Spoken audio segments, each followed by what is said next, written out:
Good morning, everybody. I am Mel Barrett, I'm Rebecca Lavoie. and welcome to Something's Off, a true crimey podcast where we question the F out of everything, and we try not to say the F word in the first 30 minutes, or so we've been told. Hello, Rebecca. Hi. You know what somebody pointed out to me last night? What's that? That we are the only people who introduce ourselves at the beginning of the stream. Like no one else. No one else is like, except for Aiden, who introduces himself for 10 minutes, but no one else is Right. like, I'm Emily C. I'm I feel Jimmy." like Bob and Allie do it, don't they? Maybe. I guess they do. I Maybe. met Bob last night. I know. We're going to talk about it in just a moment after a very quick break. All right. Good morning, everybody. I am Mel Barrett. I'm Rebecca Lavoie, allegedly. I'm smart. Happy Monday, everybody. I am Mel Barrett. I'm Rebecca Lavoie. Happy gay summer, Mel. Happy hump day, everybody. I am Mel Barrett. I'm not humping anybody. I'm Rebecca Lavoie. Happy Saturday, everybody. I am Mel Barrett. Oh, no. I'm Rebecca Lavoie, and my mic is muted. Good morning, everybody. I am Mel Barrett.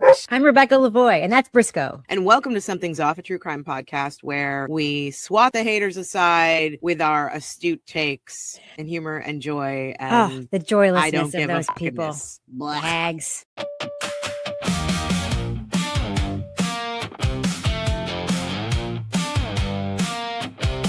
You hear it first in the break in the story. One little crack and the whole thing gets wary. A witness swears but the timeline bends. A smile too smooth and the trail just ends. Mel Barrett says, hold up, look again. Rebecca Lavoie follows every thread. If it feels too neat, then it's not the truth. There's a shadow line running through the room. Something's off, something's off. You can feel it in the bones. Something's off, something's off. When the facts won't come home. Something's off, something's off. And the case won't stay in place. Something's off. We're the ones who chase. We're gonna go members only. Yeah, we're the ones who chase. Wait, did that witness just blink 3 times? Something's off.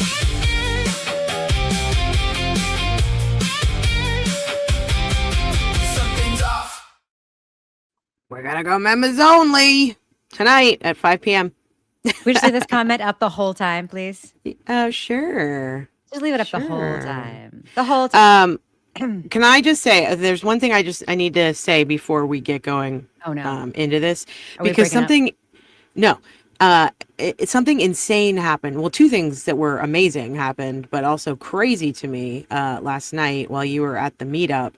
First of all, we hit 11,000 subscribers. Yes. Thank you so much to the folks Yay. at the meetup who subscribed, but also huge thanks to Danny and the chat rats at Rat House Media who talked about the fact that we were 3 away on their show. I believe Aw. they were the ones who technically put us over the edge. That's very sweet. And I just want to say, folks, if you're not watching the chat rats and how they watch streams, it is the best. pretty- I love it's them so pretty much. interesting. It's a chill. It's very chill. I love it. Also, but I smoke. also, I mean, Danny smokes a lot of weed on the show, so yeah, I'm gonna probably be a little high tonight, just so you know. I'm going to stop by the store to get some gummies. well, that's good because I may make you watch LTL and Crawford, so you better get high, friend. Christ. Oh, God. Also, thanks to Jess Machado for getting us over 11,000. Appreciate that. Yes. The other crazy, amazing, beautiful thing that happened last night, I have to read this. We got a tip late last night, a cash money tip from Lindsay, who tipped us $828. I dead. I'm I dead. was That's not a like- tip. That's like an investment. That's an investment. That's like a producer credit. That's definitely an associate producer credit for sure. Oh yeah. Put her name on the thingy. Seriously, I might do that. Lindsay says, hi, my journey began with the In Between podcast, which is the podcast that I do. That's like an investigative journalism podcast. I don't want to call it investigative journalism because I do have some activism in there, but it's where I investigate cases that are important to me. I covered the Pamela Smart case. That was my first season. I also covered Veronica Rodriguez's case. You guys should check it out if you haven't already. So Lindsay says, my journey began with the In Between podcast, and Something's Off has become my favorite. My birthday is Friday, 8/28, which is my cousin's birthday. So that's a good day. You're an Aries. So wanted to send some love. I live in a very red Georgia city, and you both remind me I'm not alone. Thank you. P.S. Please make a haha, I'm shy blue bubble hoodie in case my comment was too long to show. Sure. Your Can you comment's do not too that? long to show. We will read your comment every day for the rest of our lives if you want. By the way, I'm just holding this here for the 5 minutes so I'm not blinded by the sun. That's incredible. I can't. Insane to me. You sent me my half of that last night, and I was like, "Did you make a mistake? Was this supposed to be $40, $41, No, no, $41.20, no. I was whatever?" like, when I first saw it, I was like, did she mean to send us $828 or did she mean to send us $82.80? I was just like, what the hell is happening? So Lindsay, Well, feel I free to mean, reach out if you made a mistake. yeah, definitely reach out if you made a mistake. But also thank you so much. And I'm gonna try to figure out something nice, something very sweet and nice for Lindsay, just to say thank you, because you didn't have to do that. It's your birthday. You don't have to give us money for your birthday, but I do absolutely appreciate it because we work hard, and I don't know, it just helps so much. And I'm not used to asking people for money. And so, yeah, I'm fine with it. I know you are. Especially the people out there who pronounced Kelly Dever's name Kelly Dever. Each of you owes us $5. You owe us $5 for every instance when you said that. That's the Dever Aries. tax. Aries is also March, the end of March, Akasha. My cousin's an Aries. She's the giver of everything good, don't you know? Okay, anyway, I'm going to get through comments in just a minute, but what we're doing today, so we have some stuff to talk about as far as Lindsay Clancy goes. We want to hear about the meetup last night that happened. Where were you guys? Weymouth? Weymouth. Weymouth. Although there were a lot of people there from near that area, and I was like, I'm glad this was convenient for you. I used to play tennis a lot in Weymouth. I like the South Shore, don't get me wrong. It's just very hard to get to. Speaking of tennis, everybody that sent me good luck wishes about the regionals, which I really appreciate it. Sadly, my line, we lost in a tiebreak. It was a really tough tiebreak. It was such a bummer. But my team won the whole tournament, and now we're going to sectionals. So that's exciting. Thanks for all the well wishes. I appreciate y'all. Karen. I like how you spell your name, Karen. Karen, you're hot.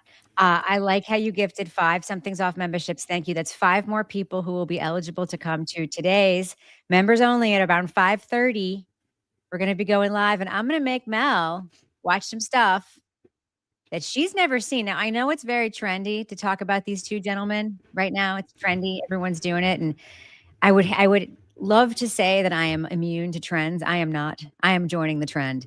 I do think, though, that Mel should be introduced to the famous duo that is LTL and Crawford. Although LTL is new to you, I know Crawford is not. I know you are unfamiliar with LTL. And it's one of those situations, Mel, where I was like, this is probably just a gag, or people like love make it like Nan is horrible, but also sometimes it's more fun to make fun of somebody way more than they deserve, right? Mm-hmm. This guy, he's getting it everywhere, and it's still not enough. So I'm going to be introducing you. I have to correct one little thing. I said 8/28. I don't know why I was thinking that it's March.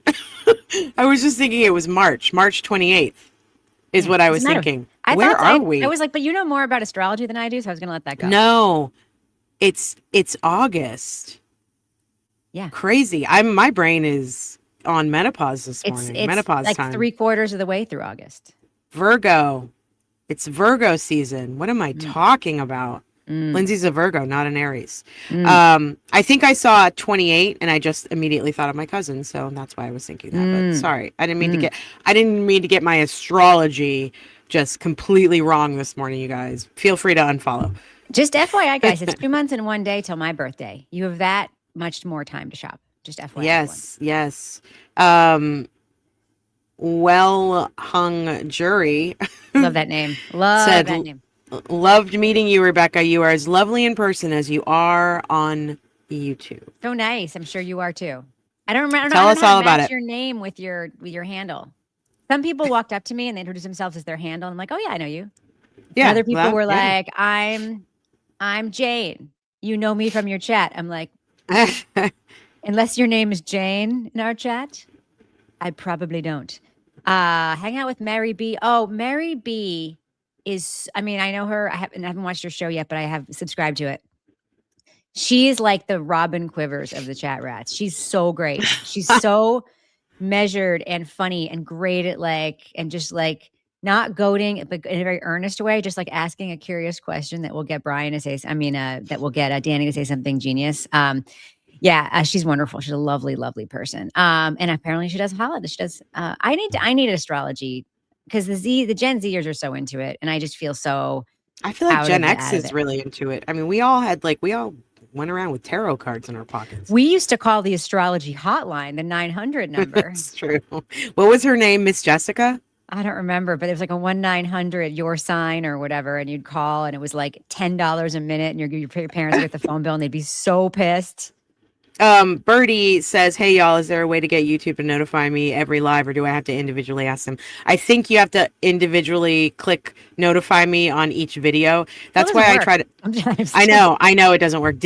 Poor Dizzy comes in and is like, notify didn't work again. Notify didn't work. And I'm so sorry, Diz. But I think it's a double step. You got to do that in every video, but you also have that had to turn on your iPhone settings. Oh, maybe that you want like a pop up or something.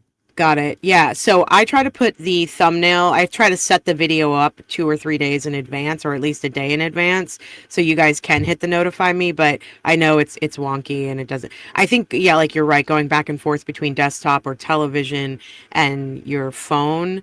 I think you gotta, wherever you're going to watch it, that's where you have to do the notification, I think. Okay. Everybody wants to know. I have a question about this yeah. chat. Somebody wrote triple Gemini. That means like Gemini and then Gemini rising and then Gemini whatever. Whoa. Because I've been told that I'm a triple Scorpio, but I've always wanted to. I have no idea what that means. Jesus. It means I'm the worst, right? How do we even talk to one another on a daily basis? Because astrology is complete bullshit. No, it's not.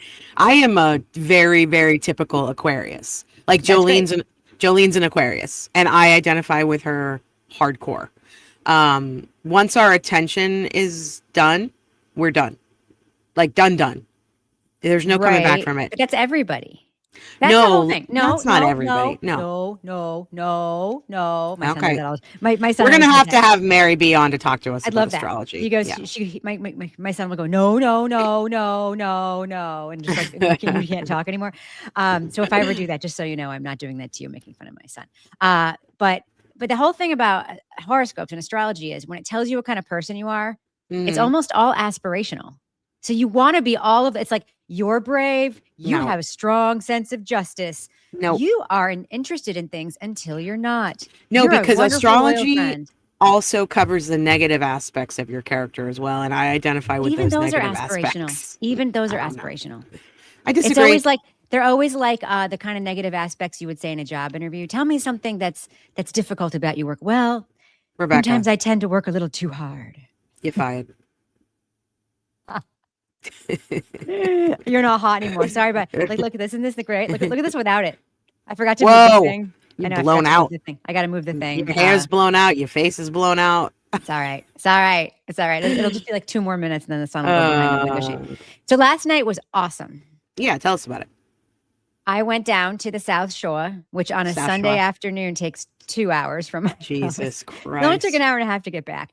But for those who are unfamiliar, the South Shore is the area of Massachusetts. South of Canton is South Shore, Quincy, Weymouth, Hull, all those places, South Shore.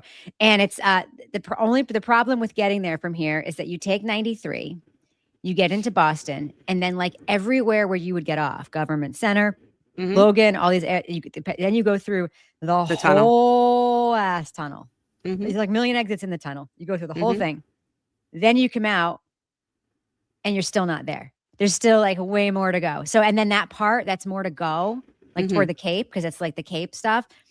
And then you have to get off at the Cape exit to Weymouth, like on a Sunday or on a Friday. Like it is not easy to get. It's like not stop and go. It's like the annoying traffic that just takes anyways, but I made it. And I tried to stop at 3 McDonald's on the way down for a shake, and they were all broken, the shake machines. So when I got there, I had a White Russian because I'm like, that will fill my shake hole 100%. Okay, you should not. No, don't say that. Just don't say that. My whole I'm gonna have a White Russian. That'll fill my shake hole. It did. It 100% did. And somebody bought it for me, which I really appreciate. But anyway, we showed up. You had a white Russian. You had a white Russian. I did. Like a child. Oh, that was like pretty much my grandmother's drink, but it was coffee, brandy, and milk. Well, I was either going to get one of my, I was either God. going to get one of my, that's not, listen, like a Brandy Carlisle. Is that what that's called? That's a singer, Oh. Brandy Carlisle. So it's called a Brandy. I think she called it a white sombrero. Oh yeah, that's what it is. That's what it is. What's the drink that's a brandy something? Brandy Alexander. Brandy's like the sweetest shit in the world, and then you add like whole milk to it. Ugh. It just makes me like I put my like 6 stomach. ounces of vanilla syrup in my whole milk iced coffee every day. So anyway, I do have to have my Lactaid. Anyway, I did have Lactaid at the event. I saw Oh my Bob. God. I wouldn't say I talked a lot to Bob because he was such a good host of this event. He was talking to everybody. We met, we hugged, we talked briefly, we shared We've a met little Bob pizza. before. Bob was at the conference with us last year. Yeah. But I mean, like met. Like I okay. met Bob before, but like really talked to. Because the same at the conference last time. They were busy, we were busy. So, but he was lovely, so lovely, great host. And then of course I saw Miss Emily C, my personal hero. I love her Emily so C. much. I love She's her just face. as white-toothed and beautiful in person as you would imagine. She's very tan right now. Yeah, she's dark. Like that's her skin tone. Like it's funny. I always think of myself as not being dark, but then I see myself next to people and I'm like, I'm actually kind of medium. And every time I go get my makeup match, I'm like light. They're like, no, medium. But she's darker than me. She looks like she's been in the sun or she's got a slightly darker complexion. She's very beautiful. Say hello. Say hello to the people, Lindsay. Okay, first of all, can I show you Lindsay's shirt? What a hottie. How amazing is that shirt? Look at this shirt. That's Thrift very store. color blocky. Thrift Very store. color blocky. Yes. I love you. Hi. Good morning. Oh my God, are you guys gay? Yeah, we're wicked gay. Wicked gay. Brandy's so Lily's so pretty. She is. By the way, I got so many compliments on your hair last night. Oh, thank you. I got a So, haircut yesterday. Look at At this. least I'm Look gonna at say this. Mel. At least like 10 people were like, "Tell Mel I love her hair. Tell Aw. Mel to stop worrying about her hair. Tell Mel her hair is beautiful. Tell Mel That's like your amazing. hair. Thank your you, hair guys. was basically there without me being there. Without you being there. It was kind of Well, incredible. I appreciate that. My hair has a mind of its own, so Yeah. probably flew to Boston last night. Yeah, we had I was hoping that guy Kane would show up because he had said on Twitter that he Yeah. would, and I honestly like. I know that he has said some incredibly objectionable things, and I would like if he said them in front of me, I would address it. Jesus. Yeah. I know him now because he's J7's co-pilot, and because Mhm. he keeps getting kicked off and storming off the streams and coming back. Well, yeah, Jillian because calls she him says sad dad, ludicrous that guy. things when she says things like, Sandy Hook was a hoax and we live in Dude. a flat earth.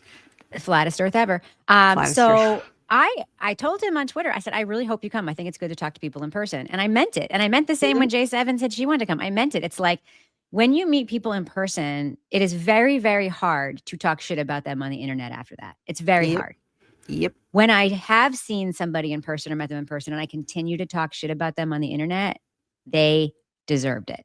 Wait, Boozy Beauty was there last night too? Oh, yeah. I mean, there were so many people there. But Aw. Boozy Beauty didn't introduce herself to me as Boozy Beauty. I know that. I'm just sad that I missed everybody. I really, really would like to clip the sound that she did. Can I play the sound really quick? Hondo. I was like, this is the best sound effect ever. Hold on, I gotta find it. You keep talking. You keep telling us what's going on. All right. So a woman, she's in the chat, showed up with all my books Chat. and I signed them. The chat. She was in the chat. She's in the chat. How are you, chat? How's the chat? How are you, chat? Chat. How's the chat? And yeah, I mean, everybody was lovely. There were probably people in the chat can tell me if I'm wrong. I thought like 50 or 60 people were there. It seemed like a lot. But Yeah, that's what you said last night. one of my favorite things that happened was apparently there's a bar right across the street, and there was a Greg Connor event at the bar right across the street.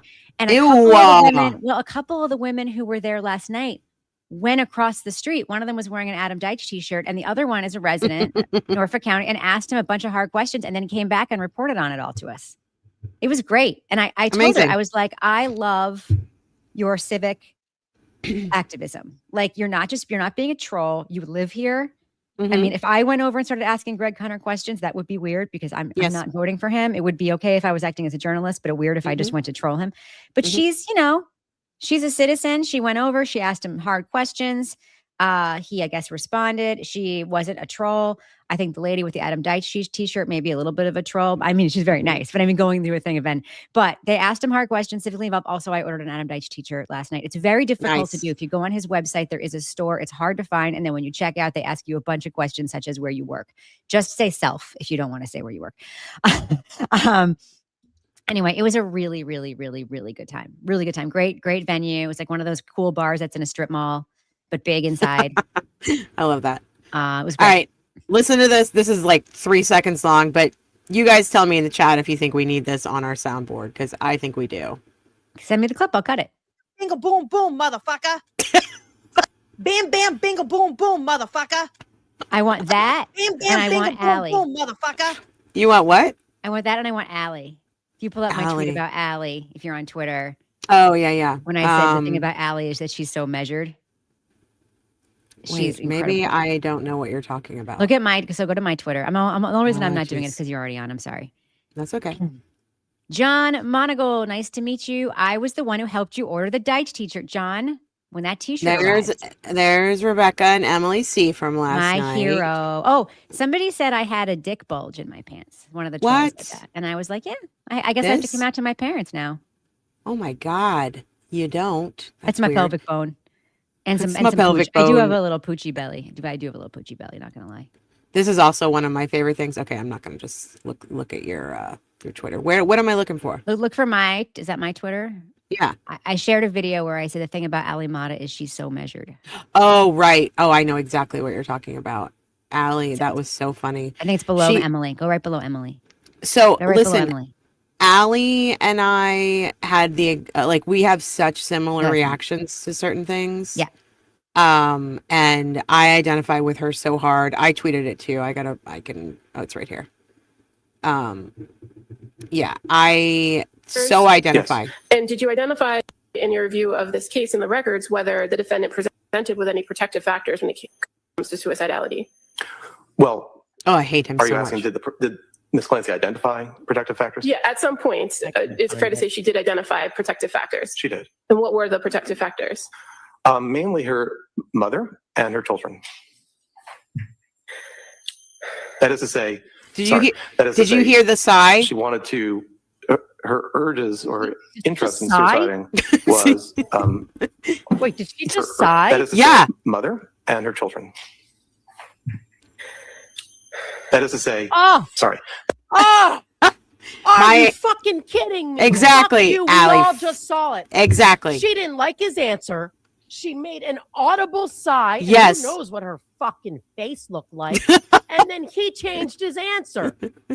I'm sorry. I know I'm yelling. That's okay. So measured. You're okay. You're okay. You do it anytime, girl. We do just it watched anytime. it happen. Yeah. We're going to bloop it back.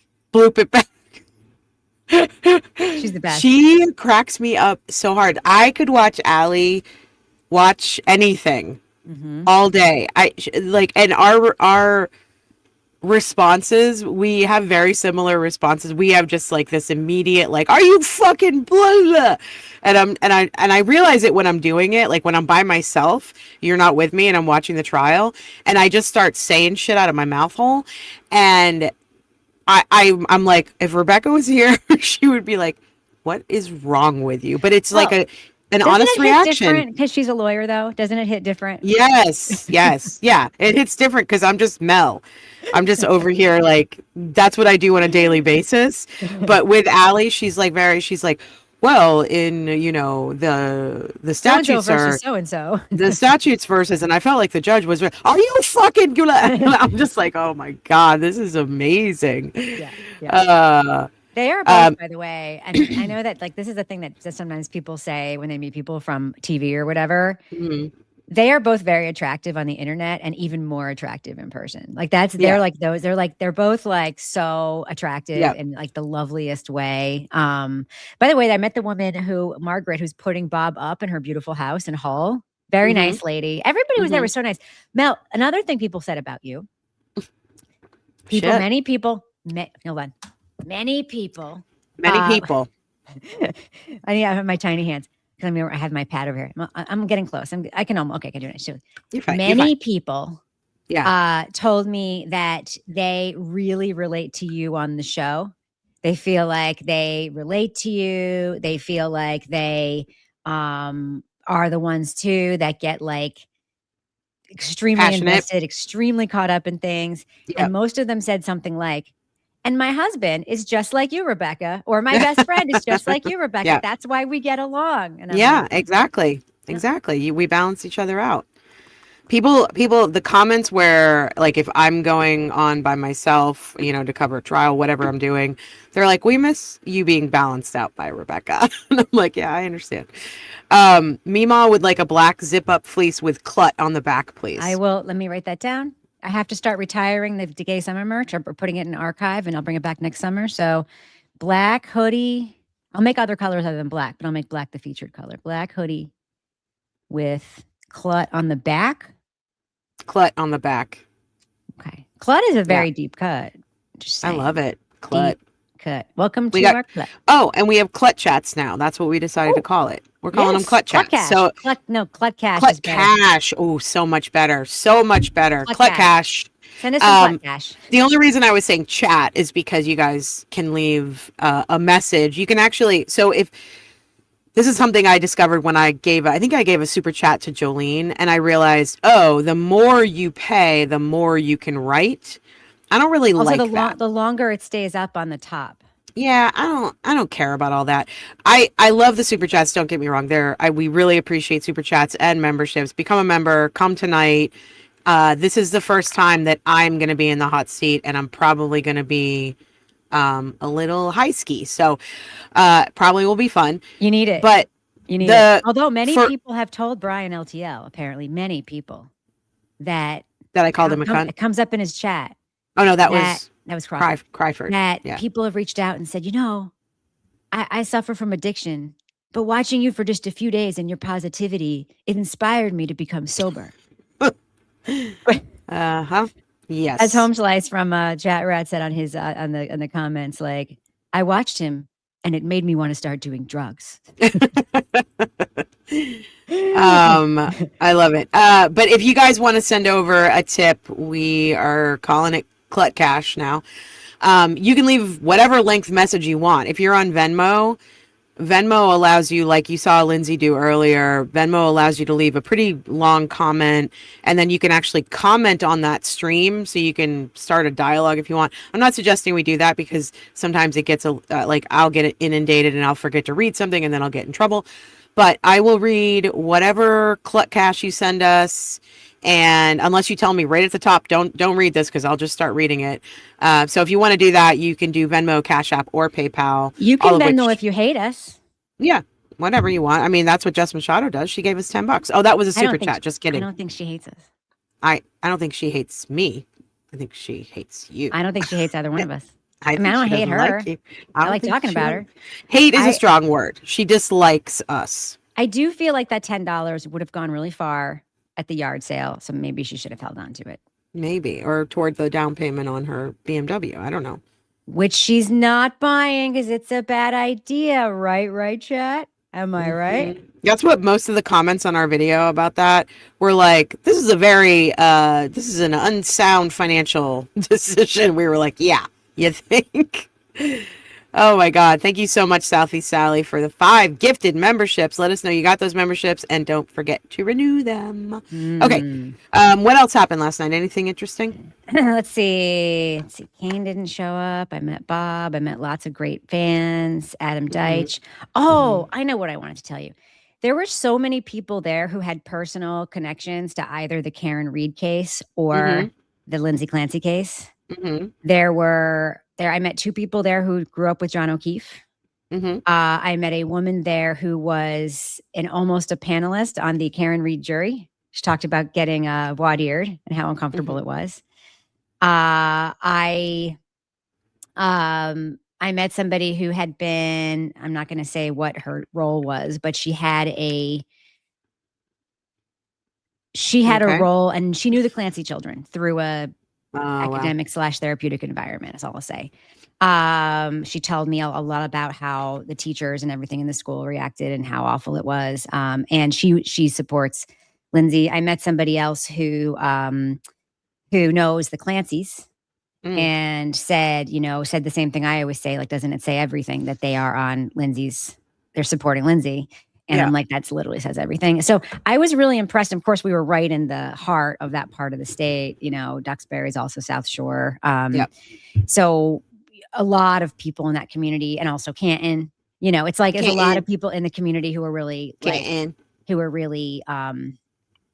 drawn to the event, and they were like really communing over it. And it was really lovely. And there was nothing, all the stuff I don't like about the rah-rahing Lindsay and the rah-rahing Reddington stuff, the stuff I don't like, there was none of that. Everybody, and I believe this to be true of the protest outside. I know people are giving it shit, but like, I believe that people very much get caught up in the moment when they're in something like this. And I think the cheering might be a bad look, but I do think it's hard to not do when you're with a bunch of people and you all feel strongly about something. So I give them grace for that. I'm giving them grace for that. Well, okay.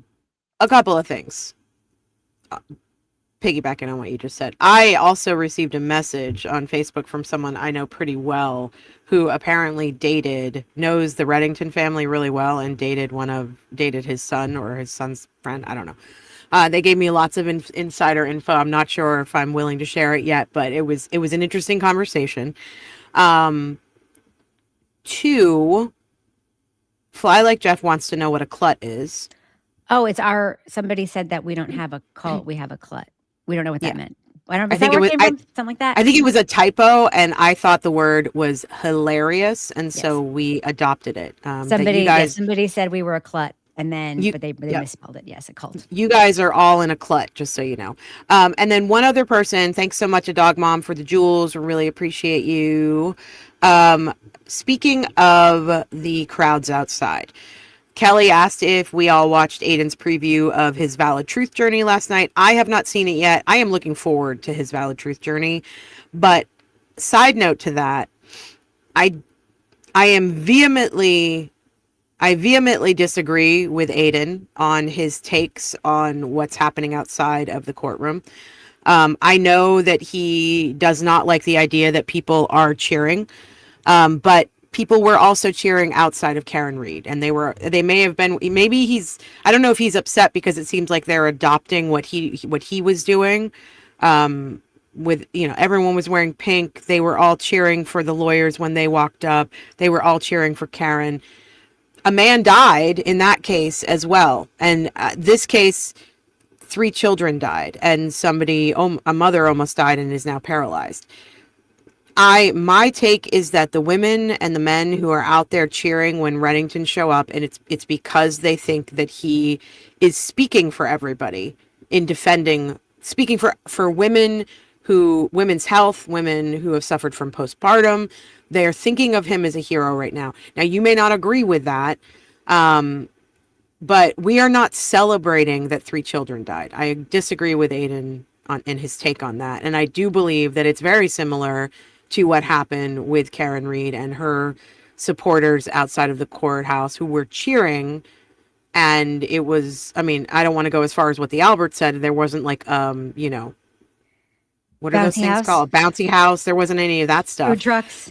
There also wasn't that for the Karen Reed trial. So no, that's what I'm saying. Like, what you just said is right. People get caught up in the moment. They are excited to see somebody who they think is fighting for them and fighting for people's rights. And I would say that's what Reddington is doing. That's my take. I understand the outrage at the optics. I really do. Right. Sure. I'll just say, because that's something that I would say. I would say, if that were happening outside of another murder trial or whatever, I would say that seems kind of distasteful and gross. That being said, it seems like it was for the most part a silent standout, and people got excited when they saw people that they had seen on TV, which happens. I give them grace for that. I also think that the discourse around it should not distract us from the issues inside the courtroom, which is why I would encourage folks to not do it again, because it is distracting from what's going on inside the courtroom, and it's making people think poorly of Lindsay Clancy. Yeah. And it's okay if they think poorly of Lindsay Clancy. That's an opinion, but she's a very, very ill person, and she's not So a little different about this case is that Karen Reed was on trial for a crime she didn't do. Right. And so it was You're absolutely okay to right. cheer her as a hero. And like Lindsay Yes. Clancy is not a hero. She's a very ill person. But who's I don't become a think they're symbol of all something. cheering for Lindsay. I think that a lot of them are cheering for Reddington. And I think that a lot of the women that are out there are a little bit shocked that their feminist icon right now is a 70-plus-year-old white dude who is gruff and has some, is a boomer. I think Rides that's a like motorcycle. shocking. Yeah, Rides a it's shocking to a motorcycle lot and of drives a people. Ford Bronco with an NG license plate. Yeah. First of all, happy birthday, Luna. You are amazing. So happy to have you in the chat on your 46th birthday. I hope you have a beautiful day and that you're surrounded by love.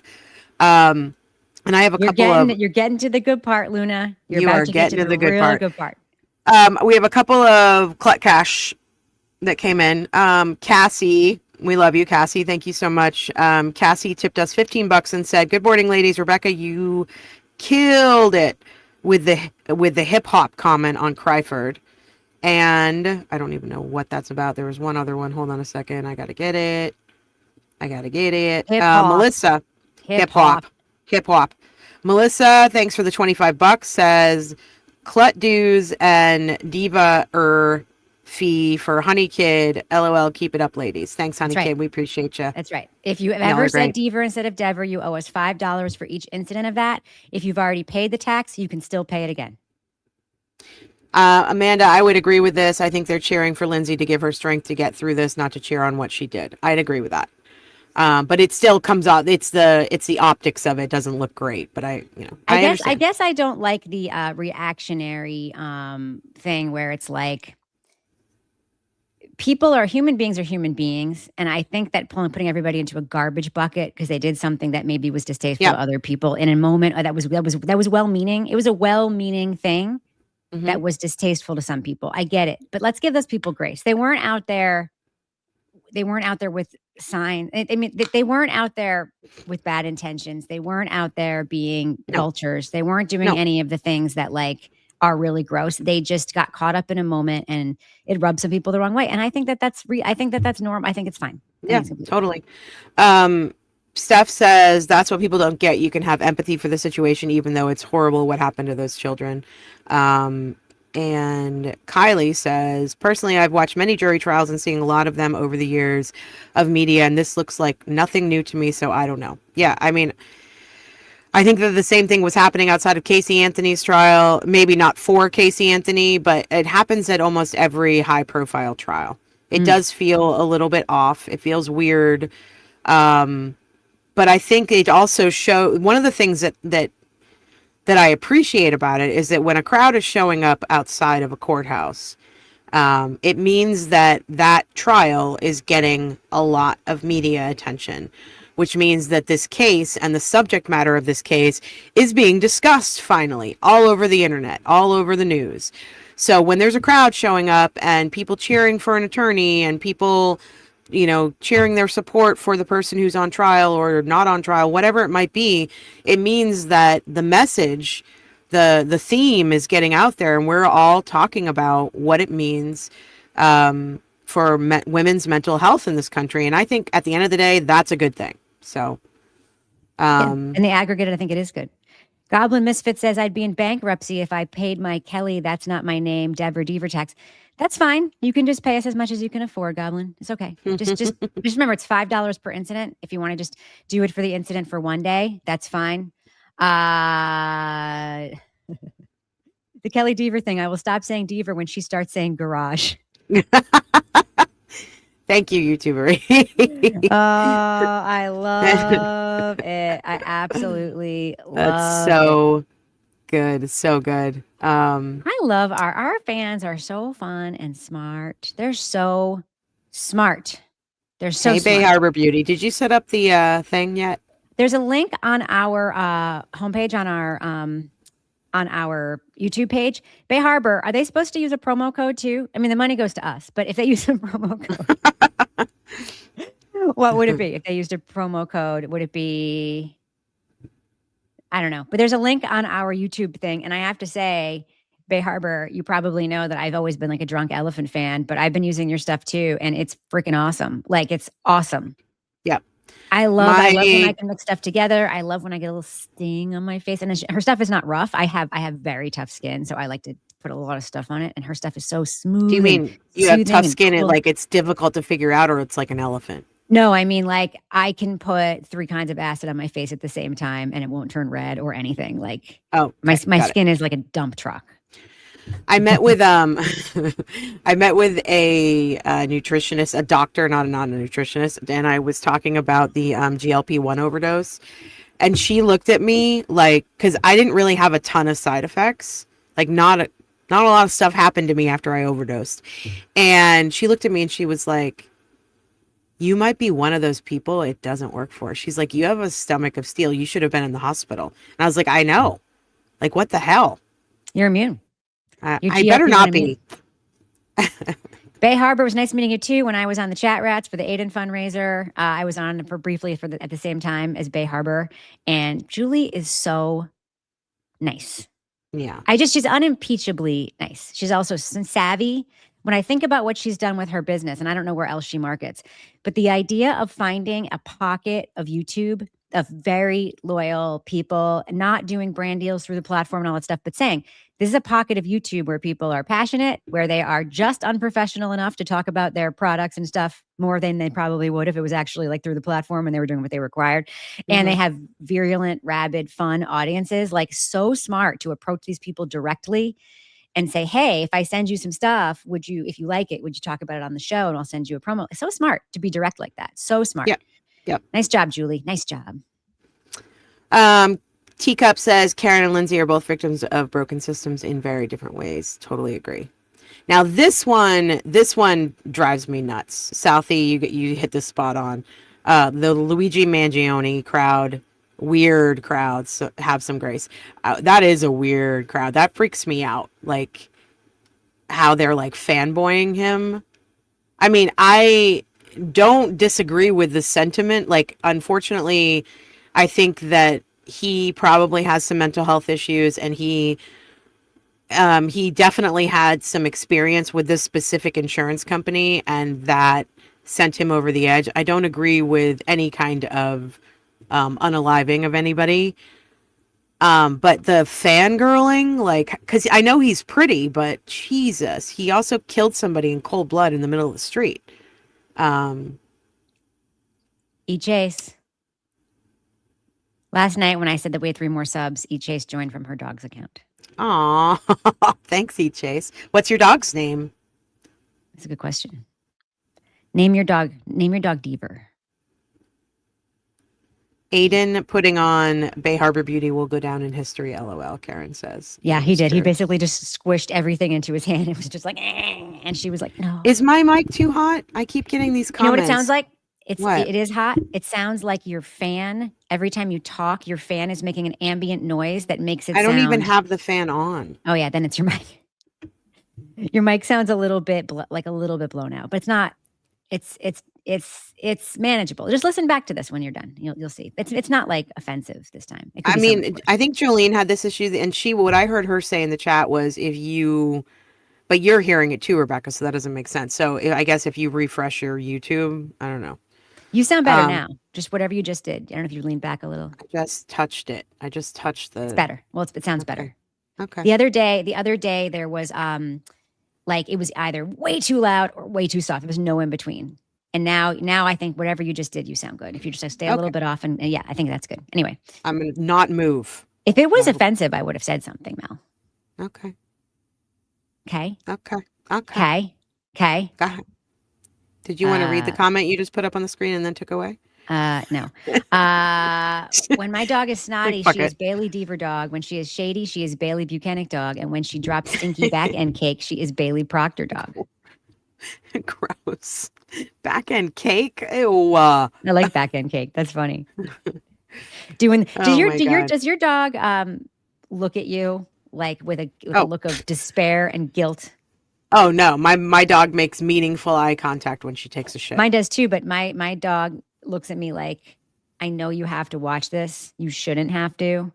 My dog is like proud. My dog, she looks me right in the eye and she goes, "You better not move. You better stay exactly where you are, Mom. Don't go away, because then I'm gonna have to run after you with shit flying out of my ass." That's how she looks at me. Cool. Maybe I shouldn't have asked that question. Hey, you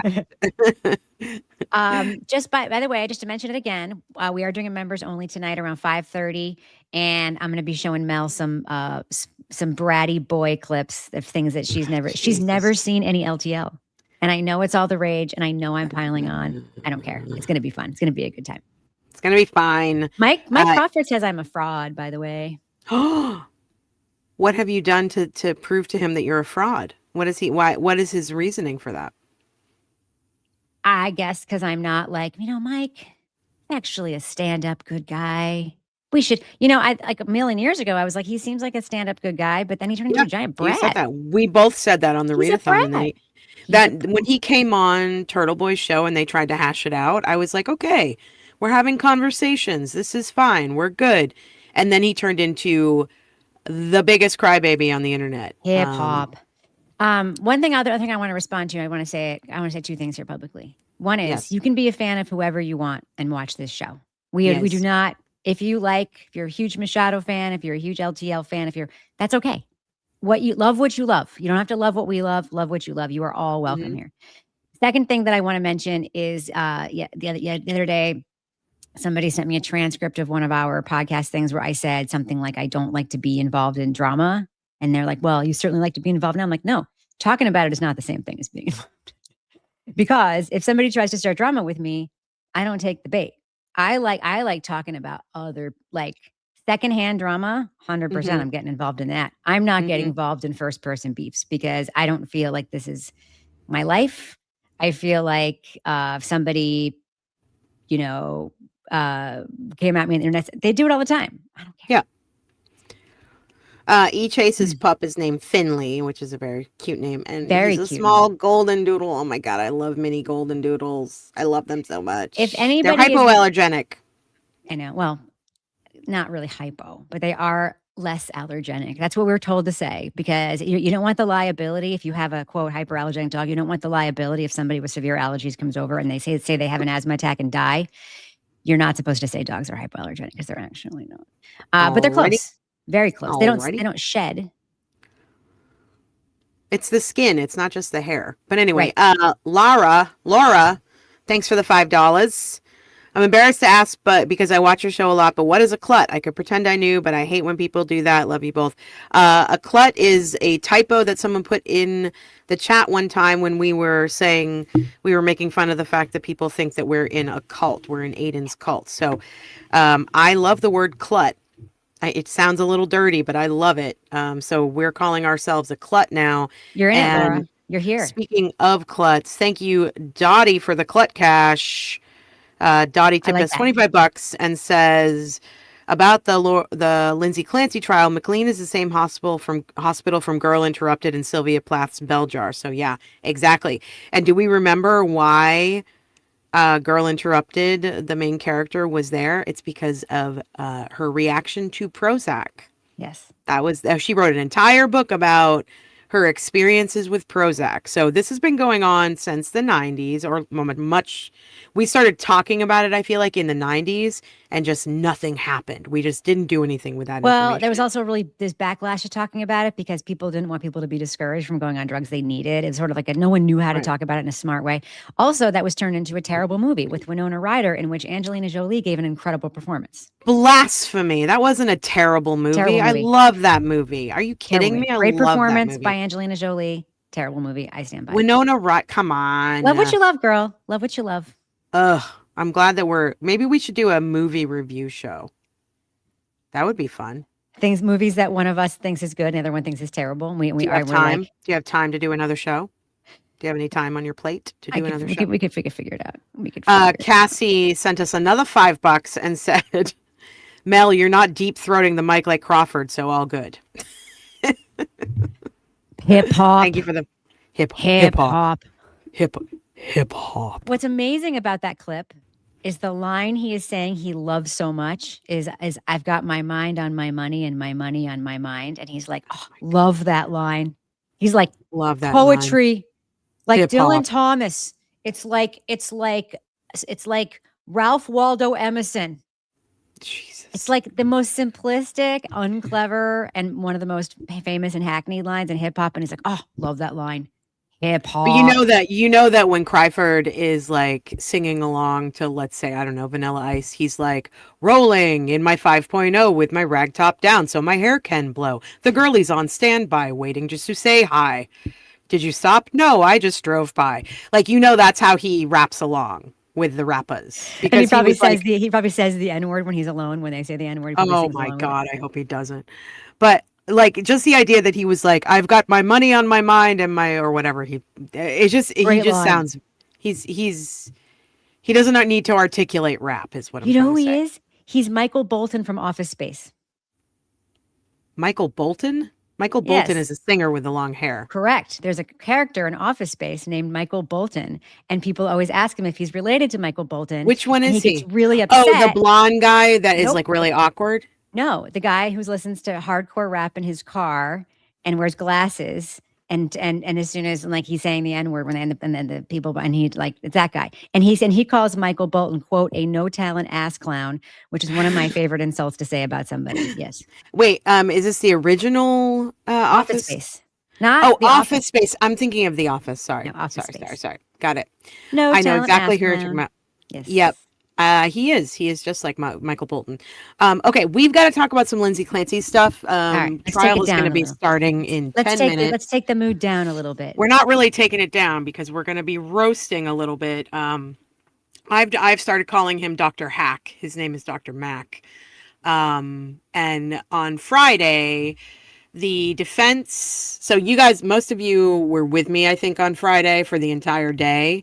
But I'm just going to recap a little bit because Rebecca didn't get to see all of it. So basically, I watched all of Friday. Oh, I thought you said you only got to see a little bit of it.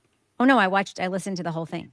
Okay, was amazing. so you watched Resnick testify for the defense. He was the very last witness. Is that right? Mm-hmm. Yeah, he was the last witness for the defense. Horrible Zoom situation. I think it worked in their favor, though. You know why? Why?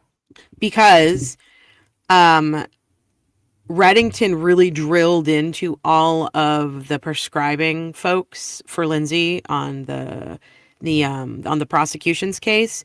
He drilled into every single one of them. So you did, like, especially Dr. Tufts. So you never met Lindsay in person. You did everything on Zoom.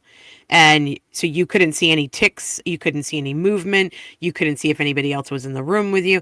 I think it really drilled down for the jury that this is what it would be like possibly in a therapy session, listening to Resnick, whose audio was cutting out. They had to shut down the feed. Everybody had to go on break. Bob Mata was saying that they made everyone leave the courtroom, which means that all the people who were in line waiting to get in outside who didn't get in got to go in first, even though all the other people had gotten there first. It was a total shit show, and the jury was probably annoyed. And they're basically, he's like, you know, so I hope in his closing, he's like, you got to see what it's like when you're talking to somebody about important information on Zoom. It's hard. I hope he brings that up anyway. But Resnick was amazing. Obviously, he's done all the cases. He did Casey Anthony. Oh my God, I can't even remember. Did you Betty Broderick? He did. The Unabomber. Dahmer. He did the Oklahoma City bomber. Dahmer. He didn't say Betty Broderick, but it was like the greatest hits of a big American crime stories. And he Yates. What's her face? Andrea Yates. Yeah, and he was on both prosecution and defense side on these various cases. So it was very interesting. I thought some of his testimony was really interesting. He broke down filicide typologies, and filicide is when you kill your children, right? No, that's it's when a parent kills a child. Right. He said there were 5 categories of filicide: altruistic, acutely psychotic, fatal maltreatment, unwanted child, spouse revenge. All awful, horrific things. He testified that only altruistic filicide, a mother believing in a psychotic state that her children would be better off in heaven than living motherless, and acute psychotic filicide applied to Lindsay Clancy. I thought that was super strong testimony. He also talked about the command hallucinations, and what her state was on January 24th, and that she was experiencing command hallucinations coupled with a delusion of influence or feeling as though her body was overtaken. And he described it, I thought this was so good for the jury. He described it as she was a puppet on strings on that day. He also met with her a bunch of times, I think. And he also met with so many people in her family and her friends, which was in direct contrast to Dr. Hack. No peripheral people in his, like, he No didn't do peripheral it. people. He also met with her one time 3 years after the event, and he did it. He went there with the other expert for the Commonwealth. Who has now been pre-impeached thanks to Reddington's incredible cross-examination. Oh my Don't you God, I feel know. like for the sort of like very virulent anti-Clancy folks, like the Anti-Clancy. like the mama Anti-Clancy. llama, like the Yeah. mama llama types, Yeah. when they Yep. say something like he's really blowing it with this cross-examination, do they really see that, or are they lying? Because nobody could watch that and think that that was I not don't an know. evisceration. You're right, Touchstone, that he met with her once for 3 hours. I was thinking of Zizel. But he did speak with, I forget how many hours he said. I have it written down somewhere, that he spent with the family and her friends and talking to everybody. Which is 95% more than Dr. Hack did. So let's see. Dr. Hack seemed like he was evaluating based on her state when he talked to her in like Dr. 2025. Hack Yes. was okay. evaluating based on what the Commonwealth wanted him to say. Well, yes. So I'm going to step back and just say it seemed like he was evaluating her from 2 years prior based on his 2025 conversation or 2026 conversation with her. 26. And it's like, well, that's what she told me. And it's like, okay, A, it's 2 years later. B, you are not getting the other information you need to fill in this hole. And it was kind of wild. It was really wild because, and it went in line with all of the other doctors who, in my opinion, failed her. Because they were like, well, we just listened to what Lindsay was telling us. We didn't look at the other records. We didn't talk to the other people. We didn't do any of our own due diligence, even though we are medical professionals and we sign an oath. And we also, can get sued for medical malpractice if we don't do our due diligence. And he did the same thing. He's like, this is what Lindsay told me.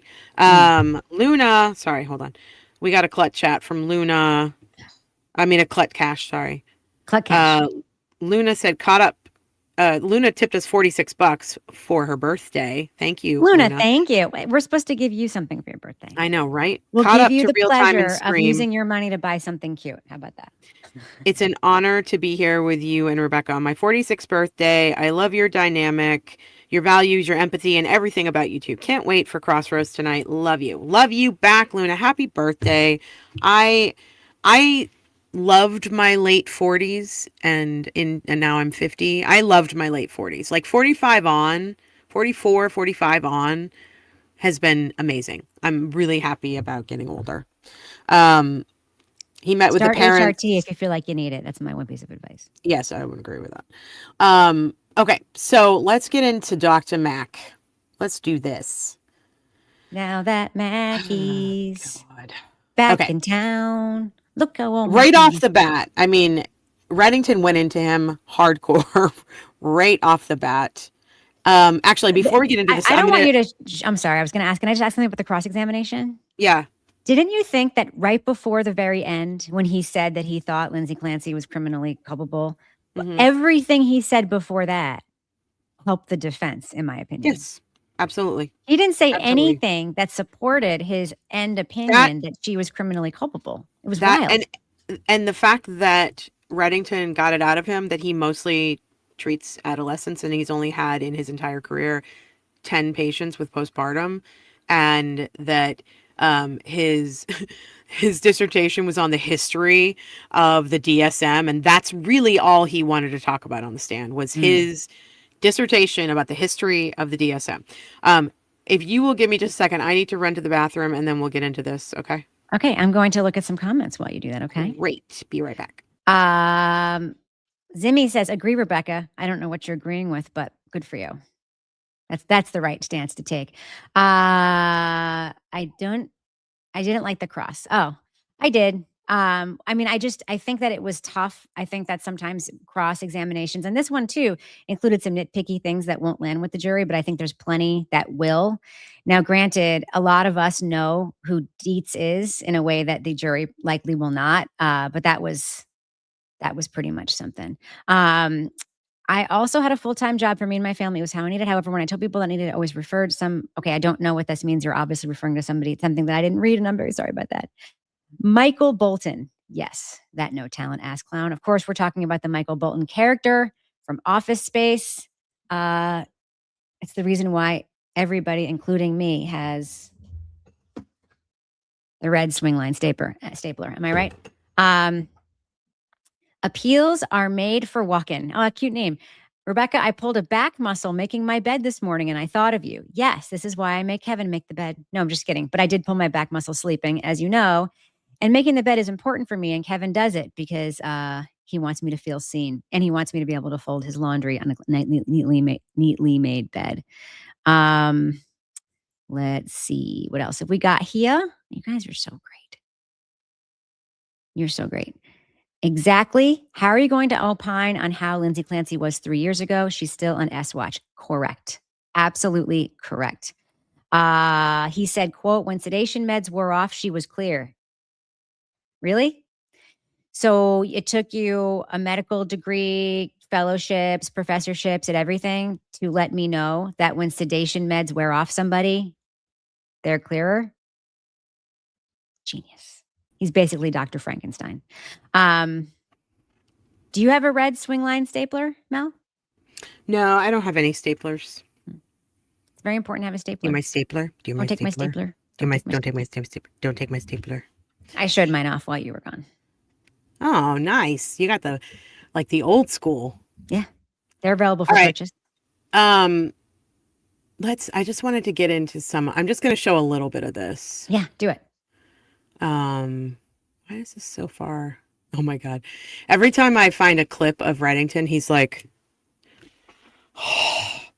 which is me half the time I'm watching this trial. Reddington went right in hardcore. One of the first things that they started talking about on the cross, they were arguing from the get-go. Like it happened fast. It just started right off the bat. Hold on, let me pull it up. Share it. And do this. And I really love this thing that YouTube has, which is theater mode. What's that? I really like theater mode. It's just instead of it being like 16:9, like all the way across. I just like that. I don't know. It looks like this. This is theater mode. Okay, here we go.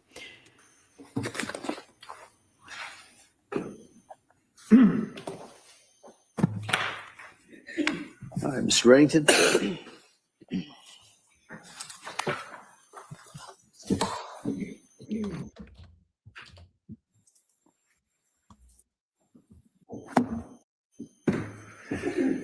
Dr. Mack, part of your evaluation would be an intent to investigate the person that you're being asked to evaluate for purposes of an opinion regarding criminal responsibility or lack thereof for the district attorney's office, correct? What do you mean by investigate? You don't know what investigate means? You want me to explain that to you? That's how he starts off. You're a psychiatrist that's employed by the district attorney, right? Retained by, yes. Well, okay, so we're going to talk semantics. Isn't employed by, retained by, mean that you get money from it, right? I'm paid for my time, yes. Exactly. And normally I don't even go there. Every one of us are getting paid for our time. Jurors not so much. But Good you get paid for your point. time, right? Correct. I love that. I love that. Everybody gets paid for their time. Yes, yes. I imagine, yes. So when you are retained by the district attorney's office, you are to evaluate an individual, right? Yes. And the individual in this case is Lindsay Clancy, correct? Yes. And you recognize her, do you not? I do. And you actually had a chance to meet with her and do your evaluation. Okay, I'm just going to show moments here because that one was like, right off the bat, I was like, oh, shit, it's going like this, huh? The next part, which, Rebecca, I want you to really chime in here because you know this part well. from your other work. So let's listen to this. That a person, like Lindsay, is raising of the procedure is that a notice has to be given. Responsibility, correct? Procedure for making notice? Right. No, I do not. If I tell you, sir, that the notice is filed in December of 24, when was it that you had the reach out? The first Circumstances of that Okay. communication. DA call you, a letter, or what? No, I was contacted through a retention firm called Park Dietz and Associates. Park Dietz. Dietz. Mhm. He's a psychiatrist, isn't he? It sounds like you know him. I do know him. Wow, what a And actually, douche. Park Dietz is a rather famous psychiatrist, is he not? Yes. He's testified in many cases, correct? Yes, but Overruled. I said Park Dietz and Associates. I didn't say Park Dietz himself. Okay, well, you know Park Dietz, I imagine, right? I do. Yeah. You know that he's a guy that testified in a case and cited a Law and Order episode that didn't exist at the time he gave his opinion. Stayed. Okay. So is he still?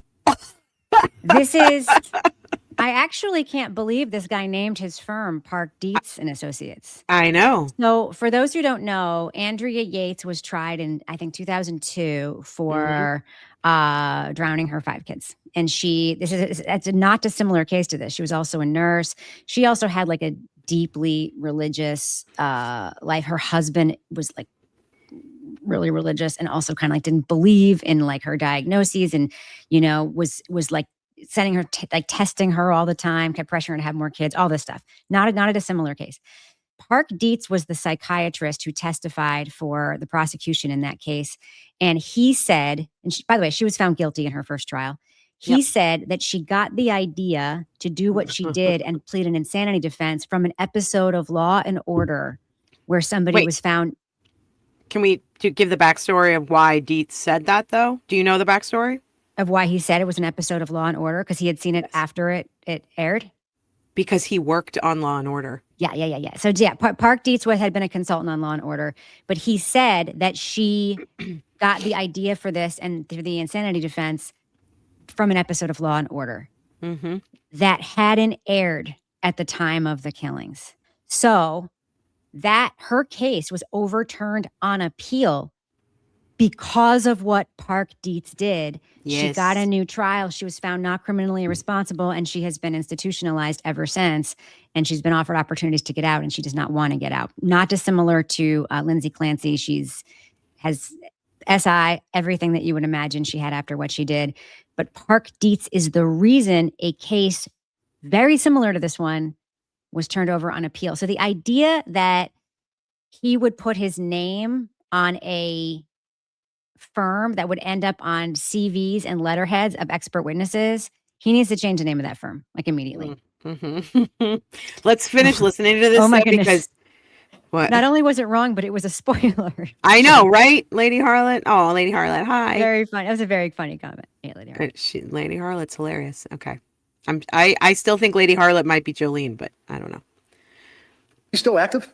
Objection. Sustained. Is he a psychiatrist now? Yes, he's a psychiatrist. And on your letterhead, it says Park Dietz, DIETZ, and Associates, forensic experts, right? I can't see what you're looking at, but that's what the letterhead basically says. Math, right? I am. Okay. And this is your curriculum vitae, right? Yes. In big letters up above, it says Park Dietz and Associates, right? Yes. Now, how does that work? You get a call from this retention group, Park Dietz, and then you get assigned a case? When an attorney or a district attorney's office contacts them, they might think that it might be a case that I might want to be retained on. Okay. Do they, to your knowledge, try to get someone that's familiar with that particular topic or just anybody that has a random psychiatry degree? Well, there are only certain people that they think of or consider, people that Dr. Dietz has thought of in terms of having a robust career and You have a robust background. career? I've been active as a teacher and as a clinician over about 20 years, and I've been a full professor at Penn and Jefferson and Georgetown. So that's in your curriculum vitae, correct? The 3 professor level appointments. All of your stuff, the things you wrote, things that you're interested in, your fellowships, professorships, all that, right? Yes. Okay. And that's introduced into evidence by the DA, right? Yes. So the jury's going to have it to look at, right? Okay. I didn't know But let's that. just take a look at it now. Is it your understanding that when you are, and I mean you individually, not Park Dietz Associates, This part's interesting. requested to look at and investigate into the lack of criminal responsibility of a individual charged with a crime, that you got to try to be independent? Being independent is the The expectation. answer, yes, you try to be independent? Yes, I do. Okay. Is it appropriate for you to evaluate an individual with another Park Dietz associate guy? Guy. Are you referring to Dr. Hobron? I am referring to Dr. Halpern. He's another one of the DA's witnesses in this case, right? Oh. And you know Halpern, right? Oh. I had not met him until we jointly went to do the evaluation. Jointly. They went to do the evaluation. Yes, What did you do? Both ride in the same car over to Tewksbury to talk to her? No. Did you have separate cars? we did. And then you met up beforehand and you went in to meet with Lindsay? Yes, I Both think of you that was. together? Both of you together? Yes, So you work under the umbrella of Park Dietz and Associates. Halbrun, who's going to be testifying Monday for the government, works under the umbrella of Park Dietz and Associates, and the both of you interviewed Free her impeach. at the same time, is what you're telling this jury? Yep. yes, In your opinion, is that appropriate, sir? yes. Did you talk to Kirk about your opinion? We have talked about each other's opinion. We have different opinions as far as I understand it. Did you talk to him about his report? No, No? I have not talked to him about it. Man, this guy who's probably going to be coming up today he's going to be in a shitstorm with Reddington, I think. We're gonna see more of this guy first. Yeah, I know. We're not even done with the cross. That's so crazy. Hardtail Dawn says, can you believe that Park Dietz, who the Commonwealth called to testify in this trial after he was turned over on appeal in the same kind of case? I mean, they didn't call Park Dietz, but this guy was hired by Dietz, basically. It's so crazy to me. This I guy don't has know- Park Dietz's name on his CV. They're Even if it so wasn't Park Dietz who made dumb. this decision, it is optically, it would be like having, I don't know, it's like it's an impeachable thing. It would be like having, who's somebody who lied in the Karen Reed case? It would be like saying Brian Albert is Who my didn't lie in the is my Kennedy case? reference for my cop job. My cop job. Let me find this one moment. I don't want to play this full bit of testimony, but I want to play this one moment. Okay. Find. I love the ask button. I love the ask button. I also love the chapters now. They're so good. The what? Automatic chapters. Oh, I think they've always had automatic chapters. They've gotten so much better. They've gotten Oh, have they? like more robust. Yeah. Got it. Hold on. AI, man. I don't love AI, but it is very useful for certain things, for sure. Mm-hmm. There's a valid truth journey preview in Turtleboy's video that starts at the 158 mark. I will be checking that out later. I was too busy watching the very awkward interview with that author. Oh, we didn't even talk about that. We still need to talk about that. We can talk about that later. We'll Yeah. talk about it in a minute. Let me just find this moment so I can jump to it. Okay, 541. Back it up a little bit. Okay. This is the segment of the testimony where basically Reddington was going through his whole CV, and then he gets to this end part and he asks this question, and I thought it was incredibly important for the jury to hear this. Yeah. Hold on. All right, counsel, we ready for the jury? Yes. All right. Wait, what happened? What happened? Why did not go to the right moment? I don't know. Hold on a second. Sorry. 541. Did you click on it? I did. Oh, very strange. It's showing the She could kill herself. it's showing the titles on the screen. It Uh-huh. must have been before the break. He must have done this right before the break. Or feel on your body. And there's a kind of psychosis that includes some of that, but also simply includes an individual. New York, I actually renewed that recently. Massachusetts. Okay, I'm just going to read it to you because it was fascinating. But basically, he's taking him through the whole CV, and then he says, where in here does it say that you ever came within breathing distance of a pregnant woman in your practice, your interests, and your writings? And Dr. Mack basically then answers by saying he's a generalist, meaning and then Reddington is like, your focus and your interest is on adolescents that like to smoke weed and drink, right? Devil's lettuce. He mentioned the devil's lettuce. again. Again, because he knows it's a joke. He knows everyone on the internet is talking about it. Well, it's also charming. Like, he knows how to mhm. charm a jury. He's not stupid. I love the devil's lettuce. Jazz cigarettes, devil's Yep. lettuce. Okay. let's see. Okay. This moment was probably the most explosive, and I didn't know where to put my eyes. I had to watch it 10 times so I could look at something different every time I watched it because it was crazy. So we might watch it a couple times. I'm just going to let you know. But here we go. Postnatal depression? Well, I have said that she had depression. Well, postnatal depression for a woman who's pregnant or had a baby recently is a heck of a lot different than some guy who's just depressed about his job, right? I don't understand your question. Well, do you know what her readings were I did. on the Edinburgh test? Not to my memory at the moment, no. Why not? You read the medical records, didn't you? I mean, if you would like to show me, I don't want to show you anything. I'm asking you as a testifying witness for this jury. Did you look at her medical records? I did. And the medical records pertain to her being a person that just had a baby, right? I'm not sure that which records you're talking about, but can I finish? Can I finish? Can I finish? 2022. Obviously. Oh, shit, that was the moment afterward. Damn it. When did she see Tufts? Why is it not telling me the right time code? I think you're getting to it. You're talking about when the judge admonishes him? No, because, okay, so I don't know if you noticed this, but he looked at the judge again. This is afterward. And and then he looked away because he was like, I'm not supposed to look at the judge, you know? So hold on a second. I don't know why my time code is off. Okay, fill the space, Rebecca. I think it might be after what you're looking at, but I don't No, you it's probably know before. this better than I do. Let's see. Lady Harlot hugs. Yeah, I love Lady. I'm calling him the Dr. Judson Welcher of this trial. He's got a little Burgess vibe going on, although he didn't lie on his resume. And by the way, just for the record, there's nothing wrong with being a psychiatry generalist or a psychiatrist who focuses on kids and their substance misuse disorders.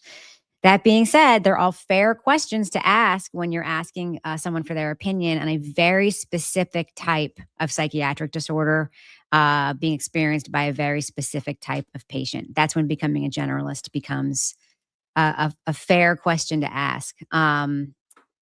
Let's see. This interview, you're talking about the Turtleboy interview with the guy who wrote the book. It exemplified why a free press is crucial. It's interesting to me about the interview for those who saw it. I've only seen part of it. I haven't had a chance to finish it yet because I don't stay up late enough to watch Turtleboy live.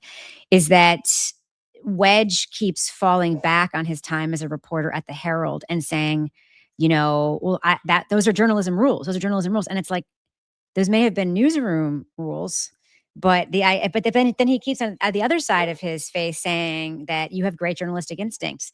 In another time, you would have made a great journalist. And I think what he means is when the press was robust and not failing, he would have been a good journalist. He's got great instincts. But Wedge is he's very much a fence sitter. His whole thing is flawed investigation, flawed this, flawed that, flawed that. But he gets a lot of facts wrong, and he does stop short of the kinds of things that would necessarily lead a reader to see the truth of the story. I'll just leave it there. Let's see. Lady Harlot, I woke up from the worst nightmare and felt so sick and anxious, but I got to go straight to my favorite place on the internet, and I feel so much better now. That's so sweet of you. I'm sorry that you had a nightmare. That can be unpleasant. Do you ever have someone ask you, like, to tell you about their dream, and then even as you're saying it, you realize this is actually really boring? Like, I don't actually want to talk about this. Let's see. Is this where the judge goes, is that your answer? Yeah, that's what I'm trying to find. On my super small screen, it looks like that guy is wearing a ball cap. It does. He does look like he's one of those bald people that has like the lines right here. It looks like he's wearing a bald cap. Oh, here it is. I got it. Okay. All right. Sorry. I don't know. The time code is like way off. Okay. Here we go. Her? Yes. So did you talk to any collateral contact? Just so you know, this moment happened, and I was right. So the last one I played, you can see Mac like look over at the judge, and when the judge looks at him, he's like, "I wasn't looking at you," and he like looks up at the ceiling. It's because of this moment. No. So how is it that you can tell this jury what her life story is? Did you get it from her? I got it from her to the extent that. Well, I'm sorry. What did she tell you? Can you say your? Never mind looking at the judge. What did she tell you about the education? Wait, listen. You look over there and listen to the question and answer the question. Can you say the question, please? Answer the question. What did she tell you about? I'm sorry. He Ask goes, the question. What did you tell the question, and we'll go from there. Okay. This is the part where I had to watch everybody. I had to go back and watch it so many times. My favorite thing though is, first of all, Reddington and Sullivan obviously are like brothers from another mother or something. They're both pointing. you do this and you sit over there and you look over here. And Bo Peep over here, I've been calling them Frick and Frack. She's Frick. Frick with the bow stands up and is like, objection, can he answer the question? And that's when the judge yells at him and tells him to look at Reddington. And she's like, well, he can't even answer the question. And the judge goes, meaning just sit your ass down. I've had it. Somebody was like, this is the point of the trial where the judge was about to like announce from the bench that he's about to turn this car around. Yeah.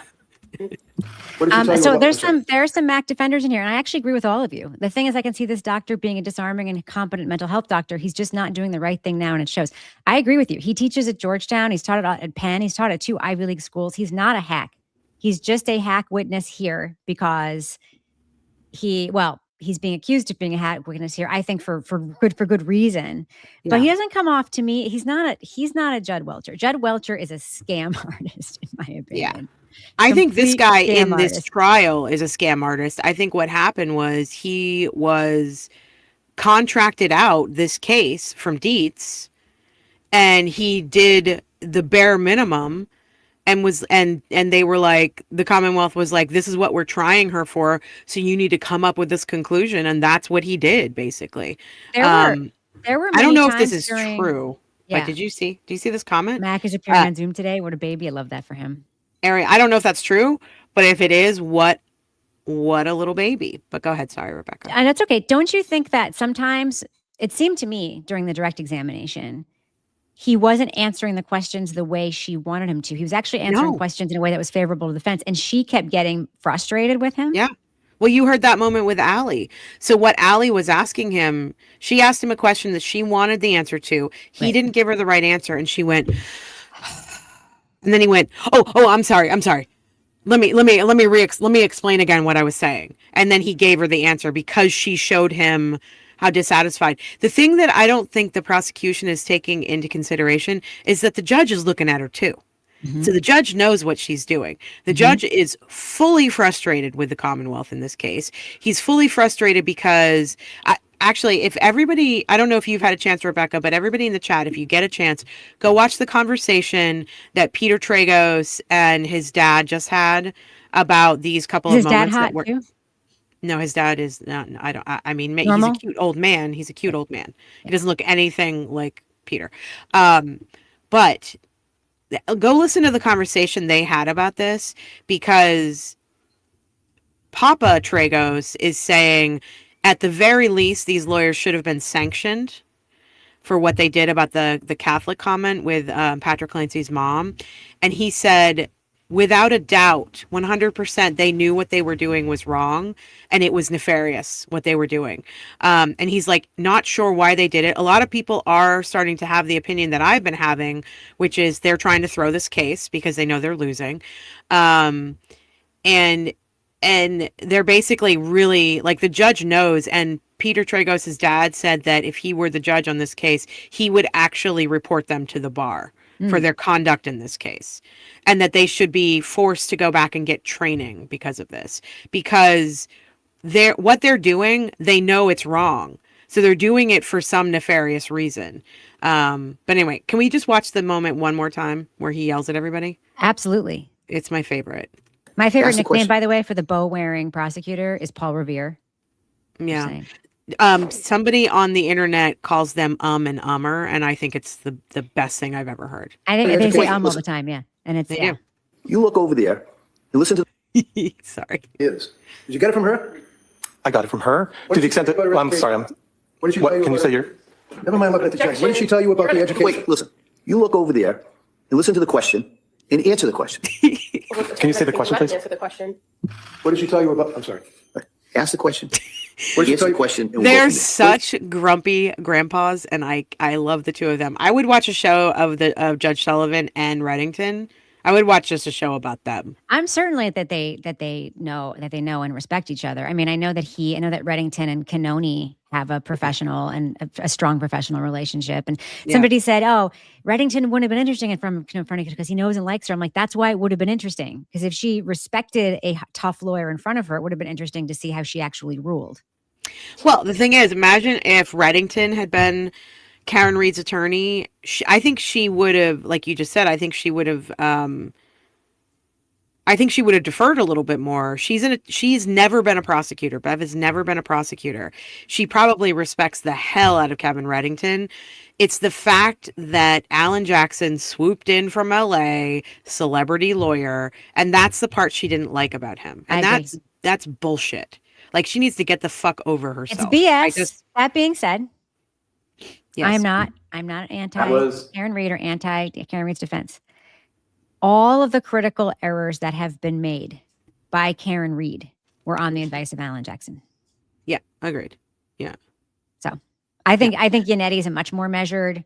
I think she wanted a fiery showman because she felt so fired up. Mm-hmm. And I think that in many ways, a more measured, competent representation. I mean, I think Jackson's involvement was very important. But I think him being the face of the trial and him being, everybody kind of deferred. I mean, Yannetti told me when I asked him that question, he deferred when saying, should we let this documentarian in with us and all of our things? He's like, I didn't want to do it, but ultimately I was talked into it or whatever. It's Jackson that talked him into it. And that ended up being, that's what brought us the ham sandwich moment. It's like, maybe the signal should have been received a little better by Jackson, that he was the problem and he could have responded to those signals a little bit better. That's my opinion. I mean, I like Alan Jackson very much. Don't get me wrong. Yeah, I agree. Okay, we've got an office moment here. Not Office Space, but an office moment here. Can't wait. But first of all, Mary, we're so glad you're here. Mary says, just came across you guys and I'm loving your vibes. Love how you can make me laugh even when discussing such a sad topic. We are so happy you're here. Think about becoming a member because we get a little sillier on our crossroads. Tonight, we have 5:30. Our crossroads tonight at 5:30. I know it's normally scheduled at 5. We're bumping it a little bit, and I changed the time. So if y'all are thinking about 5, just make sure you hit the notify me button. So hopefully, maybe YouTube will notify you. Hopefully. Oh, you guys all know Mary. I love it. I love it. Thanks for being here, Mary. Why Paul Revere? Because of the bow. Because of the men wore wigs with bows in them in the Revolution.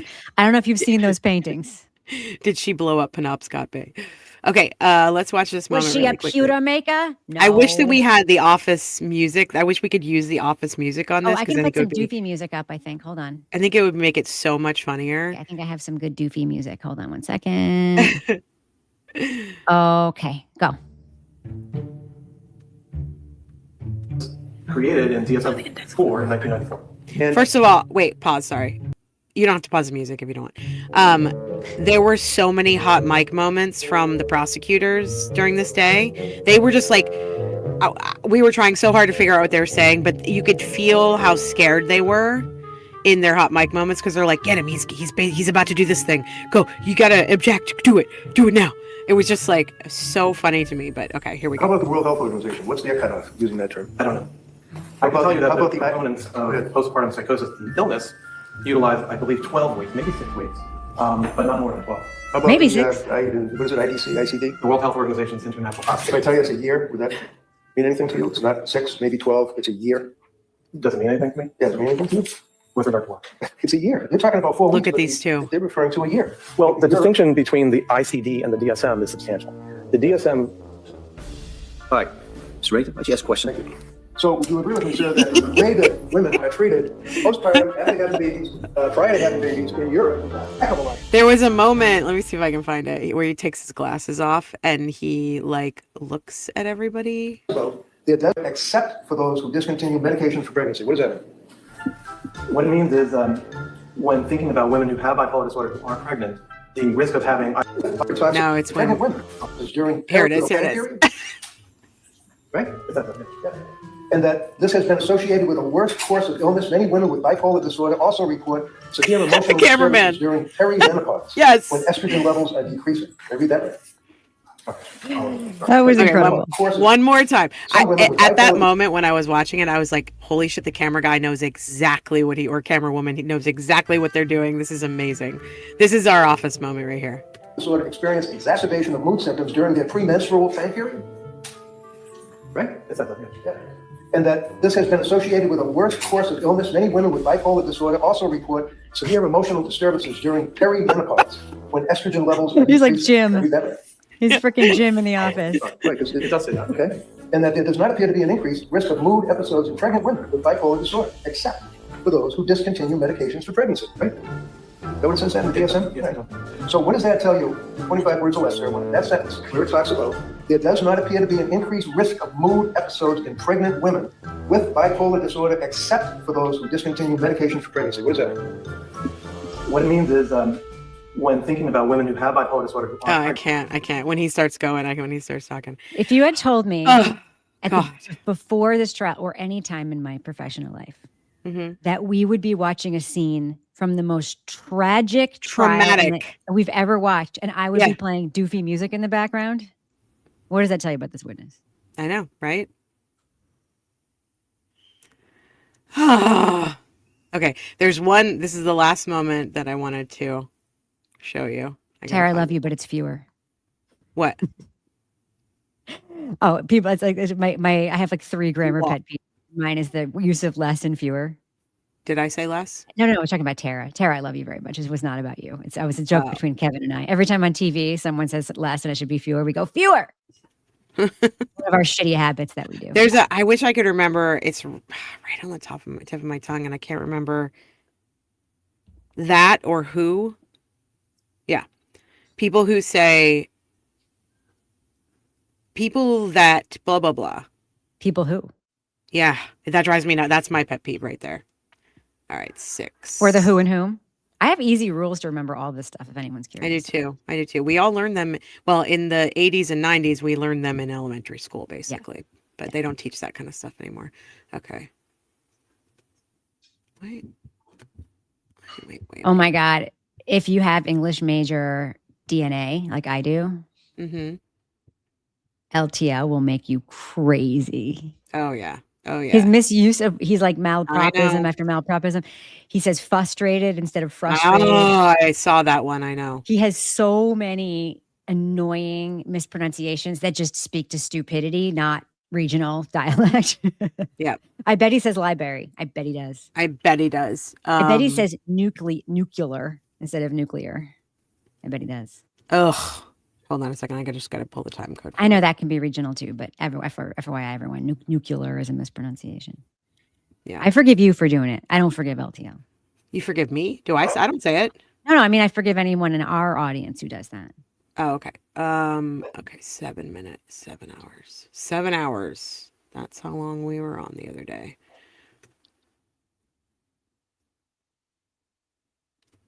Okay. This part.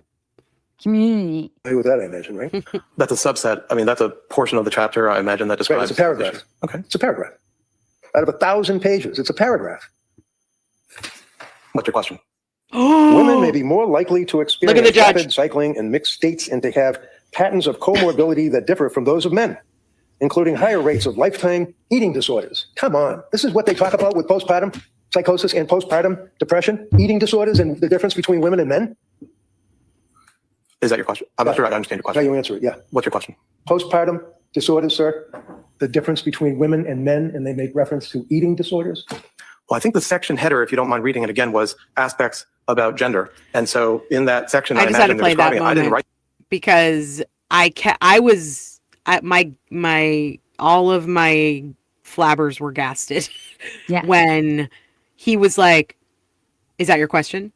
Like he was basically like acting like a lawyer or the judge, and the judge went, "Are you fucking kidding me?" He like looked over at him like, this fucking guy. The judge hates this guy, and I think it's hilarious to me. But anyway, that's pretty much everything that we got to. The cross is not over. Court must be starting here soon, if it hasn't already. So they're going to finish up with this guy. I think they have 1 or 2 more witnesses for the prosecution's rebuttal case, and then they're probably going to have a charge conference. If they don't get to that today, it'll be tomorrow, and then either closing arguments tomorrow or Wednesday. And then it goes to the jury. And the 2 Tragoses think that we're going to have a Trey guy. Trey guy? The Trey guys say that we're going to have a verdict by the end of the week. Movie dude, you are forgiven for your use of nuclear. You're a good person. I'm not going to give you crap about misusing fewer or less. Where I'm should not we gonna- send everybody? Should Should we send them over to Defense Diaries? Yeah. Let's do Tell that. them we said hi. Tell them we said I'm going to hello. send you guys all over to Defense Diaries. And then we can watch. We could do well, maybe it is Thursday. I really want to show you the Wedge interview, but I want to finish watching it first. So maybe Wedge like interview. Yeah, with the Turtleboy. So maybe like Right. tomorrow night or something. I don't know. We can talk. But about did it. you watch some of it though, right? I did. Okay, It's so really- let's me at least talk about, before we jump off here, let's at least talk about Hold on. Another wait, one I more missed the says you best missed the part. best part. Yeah. Well, tell me what best part. Tell me. I Thanks thought for the best part $2. was that you look at him. That's and my you- favorite part. You answer the question. You tell me and I'll find it. You tell me. But tell me about, so this is news to me that some dude wrote a blizzard of lies or whatever it's called about the Karen Reed case. I've never heard of this guy before. I have no idea. Oh, that one. You're right. That was a good one. I'll find it. I have no idea who this guy is, where he came from. All I know is the book has been published. I downloaded the Audible version of it.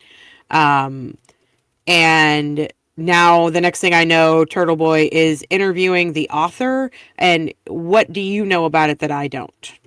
Well, Turtleboy does a thing that I would never do, but it's very funny. He says, "I'm sorry I haven't had a chance to read your book yet." And I'm like, dude, you read the book. But then he asks him, but his whole point isn't to ask him about what he wrote in the book. His whole point is to just drill down on things he's heard him say in other interviews and drill down on things that he knows he said in the book. And he has listened to some of the audio or whatever. It's a New York Times best-selling book. It's about the Karen Reed case. It's a very Fence City book, although it does, have allegations about how the cops jumped to conclusions. But it says things like, when they found a piece of taillight on the lawn, they jumped to the conclusion that they didn't find a piece of taillight on the lawn. Like, it doesn't even question. It goes very much police narrative-y. It's like, well, Karen said this. It's in the report. And Turtleboy rightly asks, well, who wrote that report? Like stuff like that.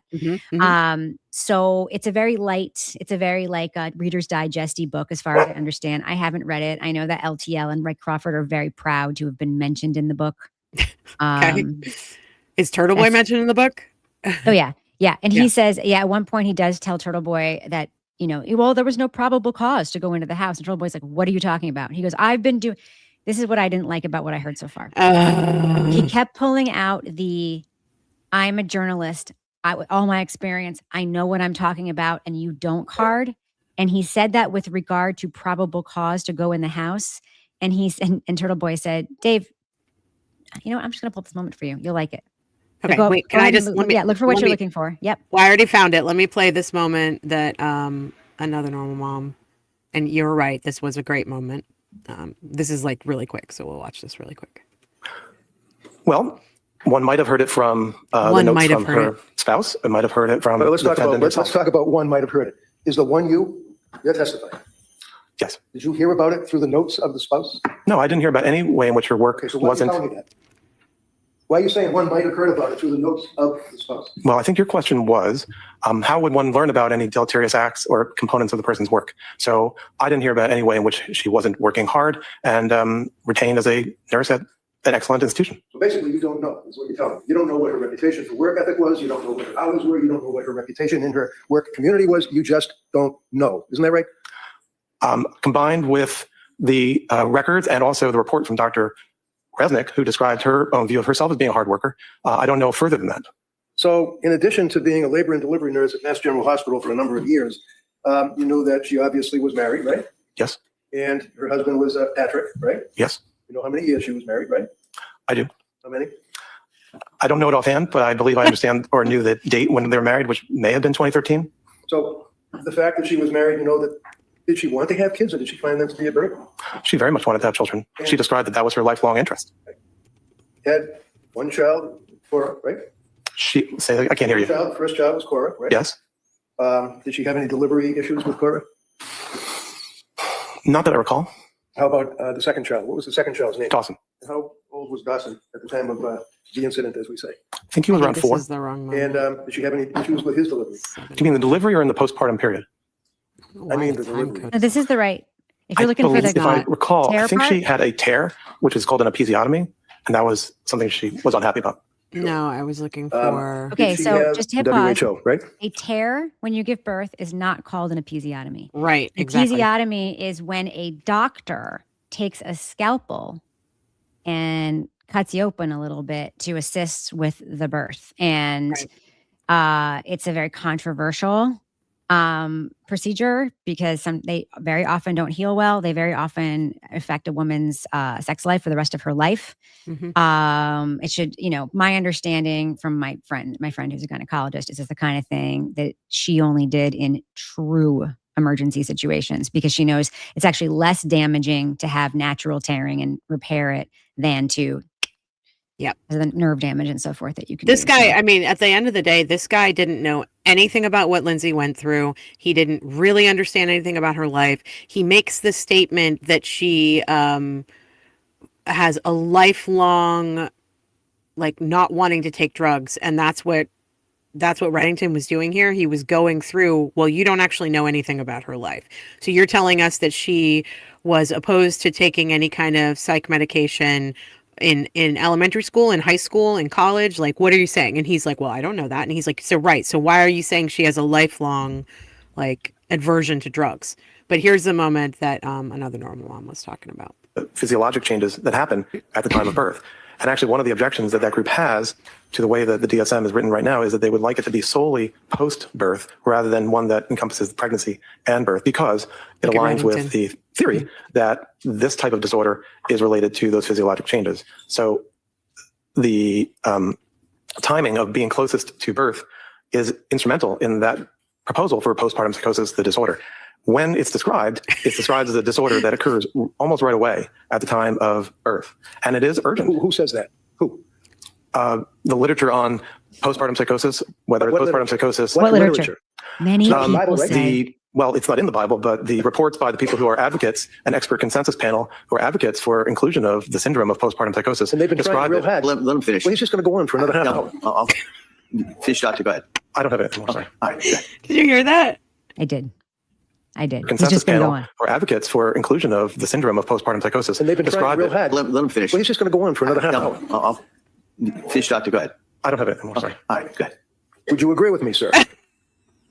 I love Reddington. I can't Aaron, I'm help it so anymore. happy to hear that your mom is a retired physician. I'm guessing that I would just hazard a guess that you're probably in better hands with a woman physician doing your episiotomy than a male physician.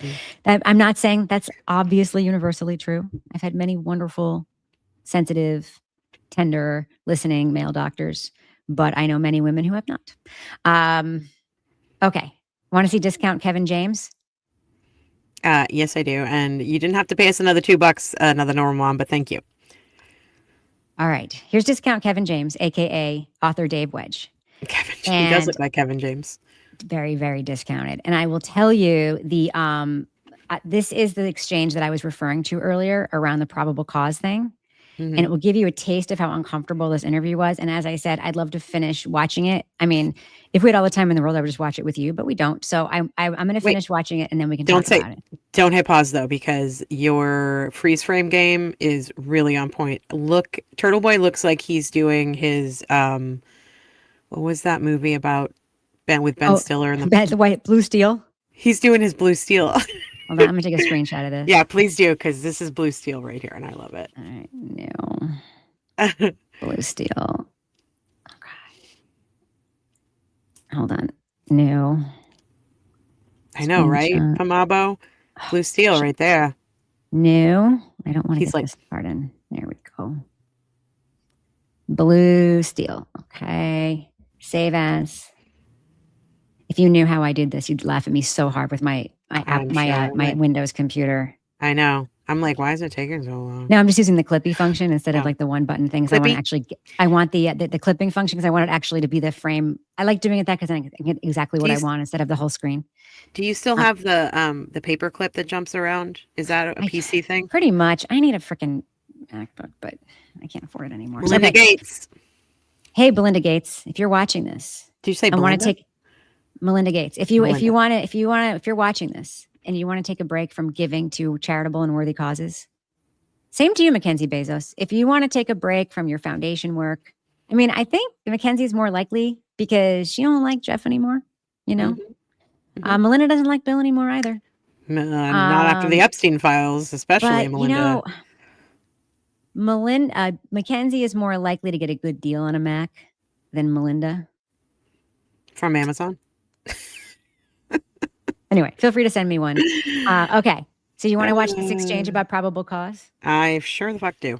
It'll give you a sense of the tenor and tone of the interview. Here we go. And they have no evidence that John O'Keefe went in the house. That's all true. So at that point, they don't have enough to get a search warrant to go in the house, and they don't have any reason to interview anyone else as a suspect. How do you know they didn't have enough to get Look a at his search warrant face. to go in the house? Because I've been doing this a long time, and you need probable cause to get a search warrant. Okay. I can tell you right Your mic is now. low. You turned down a little. Your mic is low. Sorry. Probable cause in this situation: a cocktail glass in the road. Jen McCabe being in the house, John walking toward the house, everyone else going toward the house, John not wearing a jacket, John laying in the front yard. Being dead on the lawn. Well, probable cause. Let's see what Turtleboy has to say about that. I know they have a dead body on the front lawn. Yeah, but they had no probable cause to believe that he was ever in that house. Have you ever had your house searched by the police? I have not, no. I have. And I've read the warrant that was used to search my house. And the probable cause to search my house for evidence of witness intimidation was the fact that I did my show in my house. And that's all it took.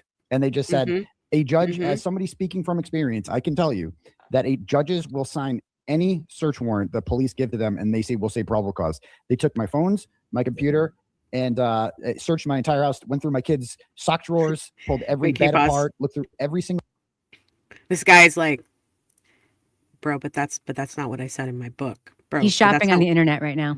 That's not what. No, he's like, oh shit, I know. that's not what I didn't say that in my book, and you're saying the opposite of what I said in my book, and you're making some good points. Fuck, and the book is already published, bro. Go ahead. Well, a few times in this interview, he says, "Well, that may be my mistake, but," or things along that line. No. Thing in the house. And what were they looking for? They were looking for my sources. They wanted to know who is telling Turtleboy this information, who is giving him this stuff. Okay. Housekeepers are here. Uh-oh. You have to go? No. The housekeepers are here. Oh, I want you to get on the, I want you to hear a little bit of their argument around, not argument, they're just their robust discussion around Turtleboy himself, which comes, I believe, right after this. And so well, I write about that in the book, and I think I've treated you very fairly in the book, and I think that, what you went through, I don't think a lot of civil libertarians would think that was okay, and clearly you've gotten a lot of support on that from the ACLU, I believe. No, they sitting this one out. Okay, so but I think a lot of journalists don't like that happened to you. And really, what journalists don't like it? I've never. I don't think that your house should have been tossed. That all the evidence that they needed was on. Wait, so this online. guy's from Massachusetts? Yeah, he's got a Mass accent. Yeah. Oh, fuck's sake. And Christ. I forgot. I always forget to tell you this. One of the reasons why I like Aiden personally, even though he says so many things that I find objectionable and things that I disagree with, okay, is because, and he says it earlier in this interview, of how he talks about the Boston Marathon bombing. He hates the slogan Boston Strong. Oh, the Boston Strong, yeah. Which I also hate. But also he was there. He was there. He had just finished running the Boston Marathon, and he was like right up the. Oh yeah, I didn't know that. And he was like right up the street when the bombs went off, and he in no way ever does the thing where he's like, "It could have been me. I was into." He's like, "No." He's like, "I was fine. I was completely safe. I was up the street. I had just finished the race." And it's like so many people around that story and stories like it inflate the possibility that they could have been victims, or they inflate their importance to the story, or they become adjacent to the story. And like, he just doesn't. He's like, yeah, I was really lucky. I finished the marathon. I was up the street. The bombs went off. It was crazy, man. But like, I was completely safe. I was up the street having lunch. And I'm like, that's why that gets to the heart of why I like him. And it's sort of like also like when someone like Machado says, there are things about you that I know that you don't want coming out. He's going to say is say them. Yeah. Say them. Because there's nothing he won't say that makes him look bad. But he's also stuff he'll say that he doesn't make himself in situations like that, make himself to be more heroic than he Mhm. actually is. So I want to talk about Luna's comment really quickly because I've been doing a lot of thinking about this. Has been sticking out for me since the Lindsay Clancy trial. But Luna says he was adamant that John died of hypothermia. When La Posada testified, hypothermia was not a contributing factor to his death. And I've been thinking a lot about the fact that Lindsay Clancy was lying in the snow for a half an hour and her body temperature was already at 82 with degrees extreme blood loss, yes. with extreme blood loss, just like John O'Keefe. And that she was wearing inside clothes, just like John O'Keefe, and that he only had on one shoe, and I don't think she had on any shoes, maybe. Doesn't really matter if she did or not. She was considered hypothermic at 82 degrees. There was a lot of discussion about whether John was hypothermic or not. And I understand the distinction here is that he did not die of hypothermia, but he was hypothermic. Am I getting that right? He didn't have the stomach thingies that meant, or he did have them. He didn't have the characterizations of somebody who was hypothermic He didn't have to a frostbite. dangerous degree. He didn't have frostbite, right? And Lindsay It was didn't not a either. contributing factor. It was likely not a contributing factor to his death. Her clothes were wet, yes, but also So were no, John's. he had no frostbite. He had no frostbite, but he also was out there had blood loss out there for a very short period of time. It actually makes, instead of people saying it means Patrick did it because of her body temperature, it No, actually that's not makes what I'm talking about. No, What I'm talking about is John. I'm saying it actually makes a better case that John was out there for less time. Yeah. So yeah. Yeah. So I want to be clear because I think that people get confused that John did not have hypothermia. He actually did. He was hypothermic. It wasn't a contributing factor to his death, like Luna says. I want to make sure that's clear again, because we've been talking a lot about the similarities in Lindsay Clancy lying in the snow January 23rd, 24th, 2023, as well as John lying in the snow on January 29th, 2022. And there were the temperature was similar, but I think it was a little bit colder than on the night John died, based on what we looked at. I think it was like in the 20s when John died, and it was like low 30s when Lindsay Clancy was in the snow. It was cold. It was really cold on Canton. Really cold. Canton. I want to say it was like the teens with frostbite. It was like 10 degrees with the wind chill. When we looked it up, when Chat and I looked it up, it said it was on that date, it was like 20 degrees. But there's no way that John was lying in the snow for 5 hours. I mean, I think that we have established that. Yeah. Bite My Bit says dead body can't get frostbite. They actually can. I just double checked because I wanted to make sure. They don't have the same liver and reactions, but they can freeze just like they can get freezer. It's essentially like freezer burn. Yes, this is right. The spots inside John's body were likely due to alcohol, not hypothermia. That's right. And even the state's medical examiner testified about that. We have anyway, we have 18 degrees plus wind chill. We need to get a sound effect for Cluck Cash. Oh, Maybe we use Boozy Beauty. I'll make one. Okay. You can share my story, but not my name. Spots. That's right, Wisniewski spots. Wisniewski. So I'm not going to say this person's name, but they tipped us $10. Thank you very much. When my boyfriend died in 2006, he was in police custody. They searched my apartment, even though he did not live with me. He was an alcoholic and was sick, but his friends turned him in to help him. Where was the probable cause?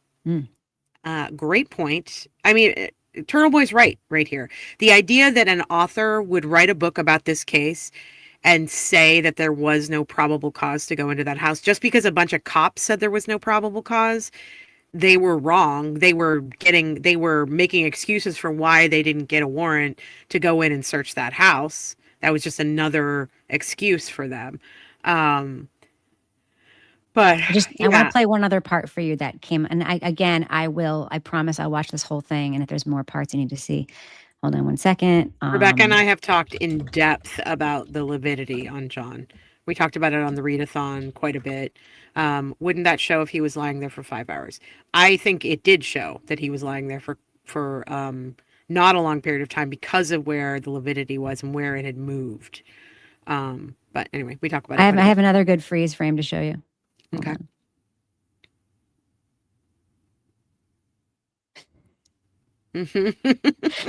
Okay, so in this section, Turtleboy wants to address his conversation, the interview that he heard Dave Wedge do with Billy Bush, in which Billy Bush and Dave Wedge talked about his actions crossing a line. Okay.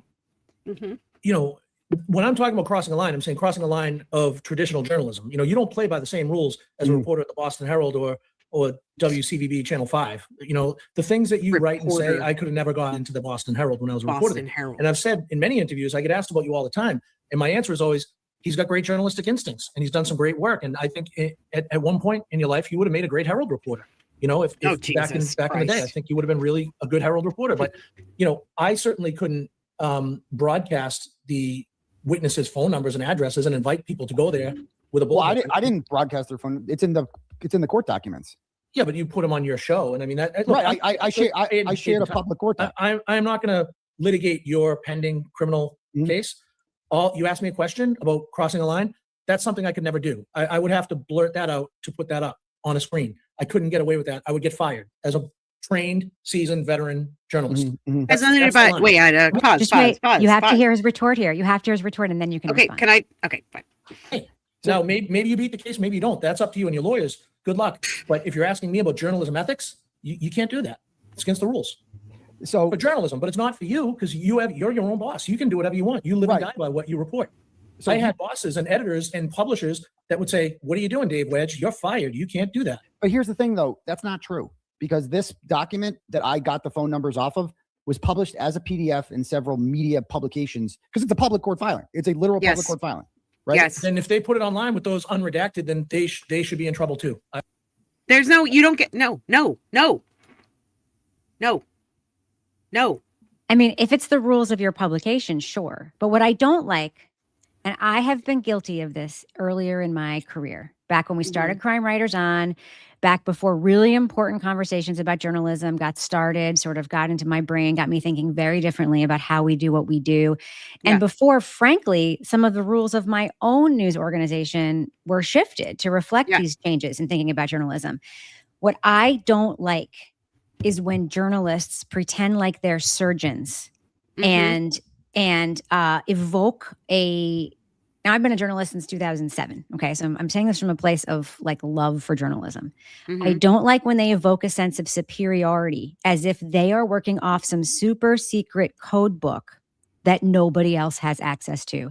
And that super secret code book, if you don't do it exactly as it's written, you're doing something like illegal. Like that makes me, that's like the Sue O'Donnell way, the sort of scoldy. Sue O'Connell, yes, that makes me sorry. I always think of Nora O'Donnell. That's why I always do that. It makes me. There's nothing more douchey than that, in my opinion. Yeah, well, and he's wrong.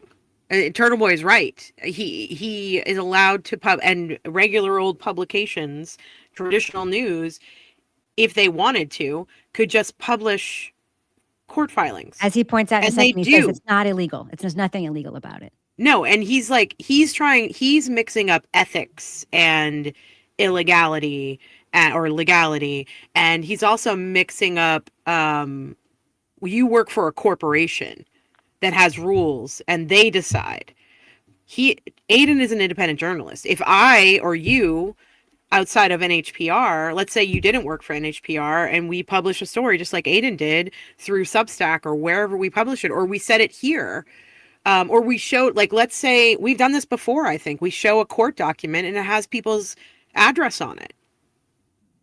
You are in the public because you are in a court document, and that is public. And the people have the right to transparency when it comes to what's happening in the court system.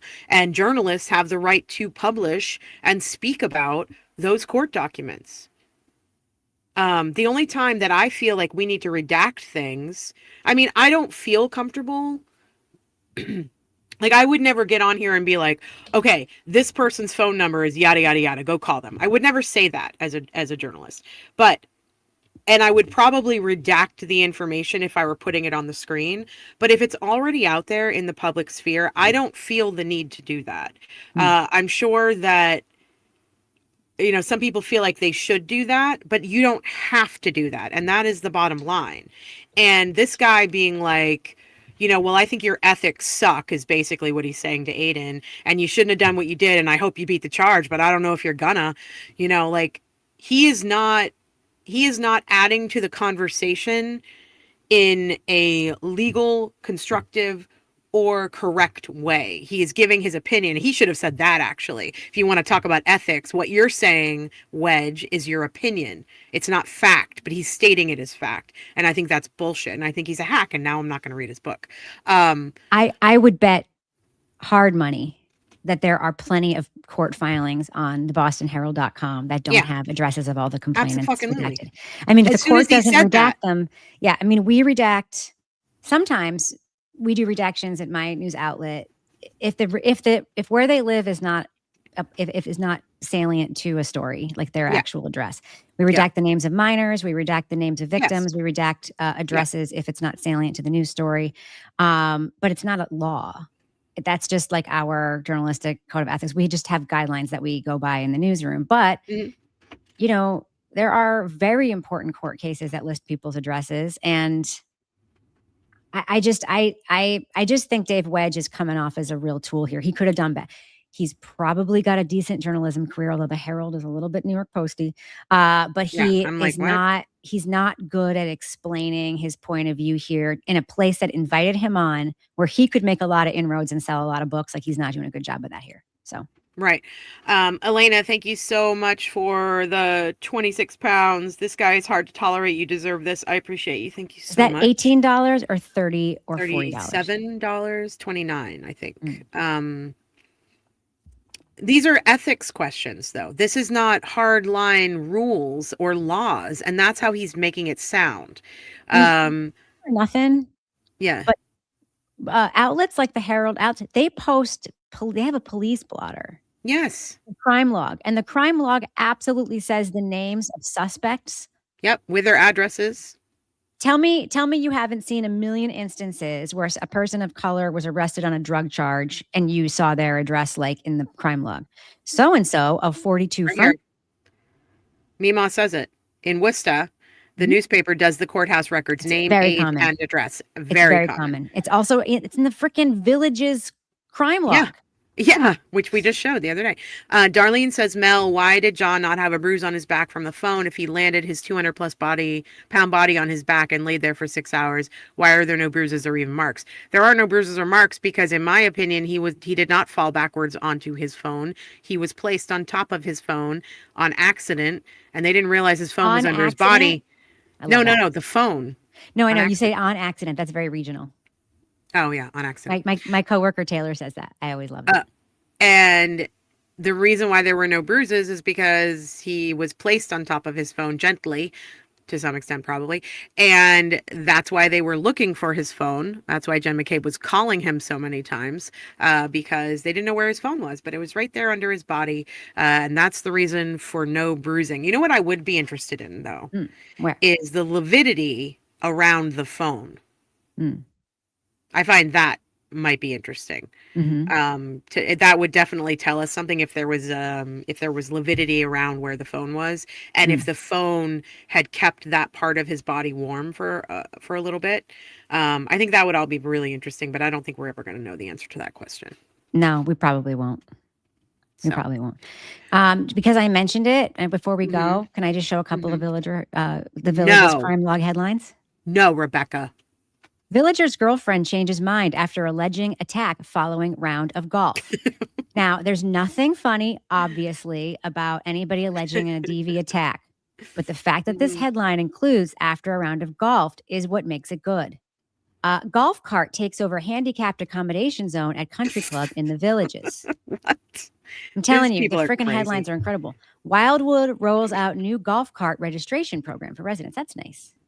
Like, keep in mind, I have not vetted these. I literally just went to this is what the Herald looks like, though. These pages. These headlines are so much better than on the Village's crime log. They're doing the Lord's work. Georgia man stopped with mushrooms and marijuana near Wildwood campground. Oh God, everything's just so specific. So funny to me. Suspect in e-bike theft at Dallas Inn caught with wire stolen from construction sites. There's just so much. A wire copper or like wire. a spool? No, I know, like but like a spool or a. Yeah. Yeah. And then sometimes they're so specific, and then sometimes it's just man arrested after a violent incident. Like, what violent incident? You were so specific with the golf cart lady. But he said at RV Village. So Oh, yeah, that's true. There was a violent incident at a trailer park. That's true. Villagers allegedly attacked deputy over ticket at Lake Sumter Landing. Okay. This one's sad. Witness calls 911 after villager's alleged abusive wife during cancer appointment. Jesus. Oh, What's happening there? What's happening there? Anyway, I'm just saying, if you are not looking at the villager's crime log and reading the headlines, a lot of these stories. Okay. Actually, Yes. do me a favor. Go back up. Yes. To the teen driver. Click on that for a second. Click on that. No, yeah, that one. Click on the article. What does it say about the teen driver? Okay, it says a teen driver was arrested after reaching over 100 miles. The ads are so funny. There it is. On Interstate there 97. Yeah. Name. The deputy observed 18-year-old Rajal Perez Ura of Ocala driving a white 2021 Chevy Traverse at a much higher rate of speed allowed on Interstate 75 in Webster at 8:20 p.m. Saturday, according to an arrest report from the sheriff's office. And then they put his look at this picture. teen. Look how fast He's he was 18 going. years old. Yeah, putting up, by the way, this is a very controversial practice, and I agree with the controversy. Publishing mugshots, which is very common. Yes. And the Manchester Union Leader publishes mugshots all the time. And so does like WMUR, our TV station and stuff. And first of all, the Manchester Police Department has beautiful mugshots. I don't know what the lighting situation is there. Like they could be art. They're really beautiful. That being said, the people in mugshots have not been convicted of any crime.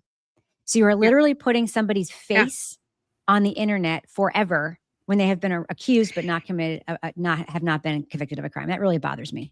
A very specific instance of that, and this is something that our mainstream media has done for a very long time, is let's say a person of color is unalived by somebody else. They often, instead of putting up a photo of, their graduation or the person who died, a photo of they'll put up a mugshot if the person had a history, to be like, this person was a bad person anyway, so it doesn't really matter. And of course, they're a person of color, blah, blah, blah. So the idea that victims, because they were of color, were shown in photos, either a mugshot or something that looked, was disparaging. And then they'll split screen that with the person who might have unalived them, and it's their graduation photo. Right. That like subtle, underhanded racism has always pissed me off. I hate it so much. Or they always mention like previous charges or whatever. Yes. Look how beautifully lit these photos are. Who are these people? I don't know. I don't want to give that. I know that I just put them up. I'm not identifying them. I don't know. But the Manchester Police Department's photos are so freaking good. And it's a thing I hate saying. Oh, let me show you one more. Yes. This is a great point. The other Emily. This is absolutely true. The OJ mugshot was famously darkened on a magazine cover to make him look even more scary and nefarious. Do you want to see how the Manchester Police Department put up a pack of images about people all arrested for the same conspiracy? Look how beautiful this is. Hold on. Look how beautiful. I mean, that's great light. The light is incredible. Like the facial expression, like it always looks to me like whenever I see Manchester that my Police. uncle? Look like my uncle. Well, could it be your uncle? It could be. This was 30 low-level heroin dealers in sweep. It definitely could be my uncle. Actually, can you bring that back up? Sure. Let me see. Hold on. You see your uncle in there? I gotta see. It's either my uncle or my cousin. You're kidding. No, go down. It's no, it's not him. The fact that you were so unsure. That's what my uncle deals or used to deal. Coke and heroin. Methamphetamine. Okay. So I'm going to jump into court. I'm not going to be streaming court today. I'm going to do the recap tomorrow. Rebecca, just because Rebecca and I come back on tonight at 5:30, so I need a little bit of time in between to get caught up and do all that stuff. So we're going to be back on at 5:30 for Cross Roast. I am going to try to take a gummy probably around 5. Hopefully it'll hit. and I don't know what this is going to be. I'm It's certainly going apologizing. to be some LTL and Crawford content in there. I'm just telling you that. I'm just apologizing beforehand that I have when I'm taking a gummy, usually I'm very funny and very smart. So you think? So expect that. But if it doesn't happen the way that you think it's going to happen, I apologize in advance. I'm sure it's going to be a shit show in the best way possible.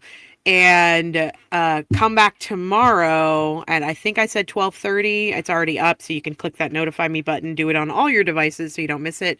To recap what happened in today's trial. Now, what I expect is that I don't know if we're going to get all the way through. I would assume we're going to get through the Commonwealth's case today and that it's going to be done and the jury is going to be sent back.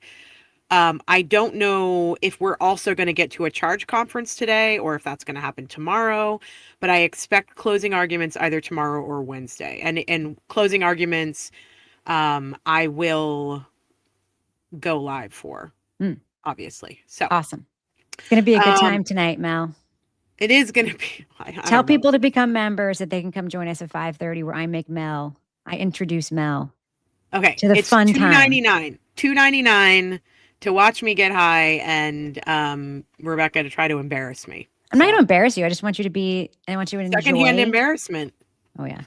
Secondhand douchebaggery embarrassment is the best. People make me uncomfortable. Like this guy on the stand, if I were in the court, I would be like cringing the entire time. First of all, he's got, I mean, I'm not making fun of, well, yes, I am.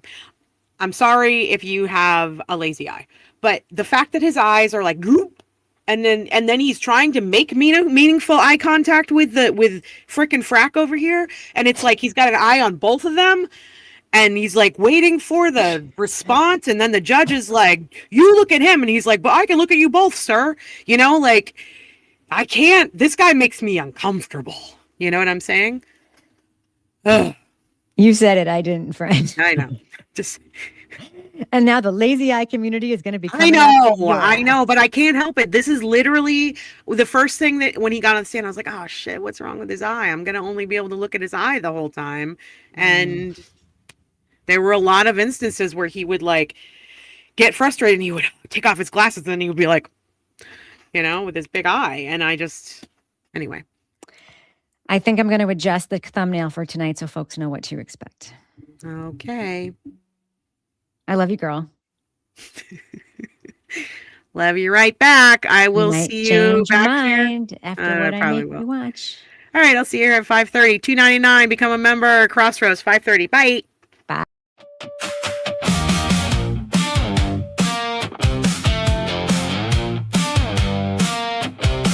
You hear it first in the break in the story. One little crack and the whole thing gets wary. A witness swears, but the timeline bends. A smile too smooth and the trail just ends. Mel Barrett says, hold up, look again. Rebecca Lavoie follows every thread. If it feels too neat, then it's not the truth. There's a shadow line running through the room. Something's off, something's off. You can feel it in the bones. Something's off, something's off. When the facts won't come home. Something's off, something's off. And the case won't stay in place. Something's off. We're the ones who chase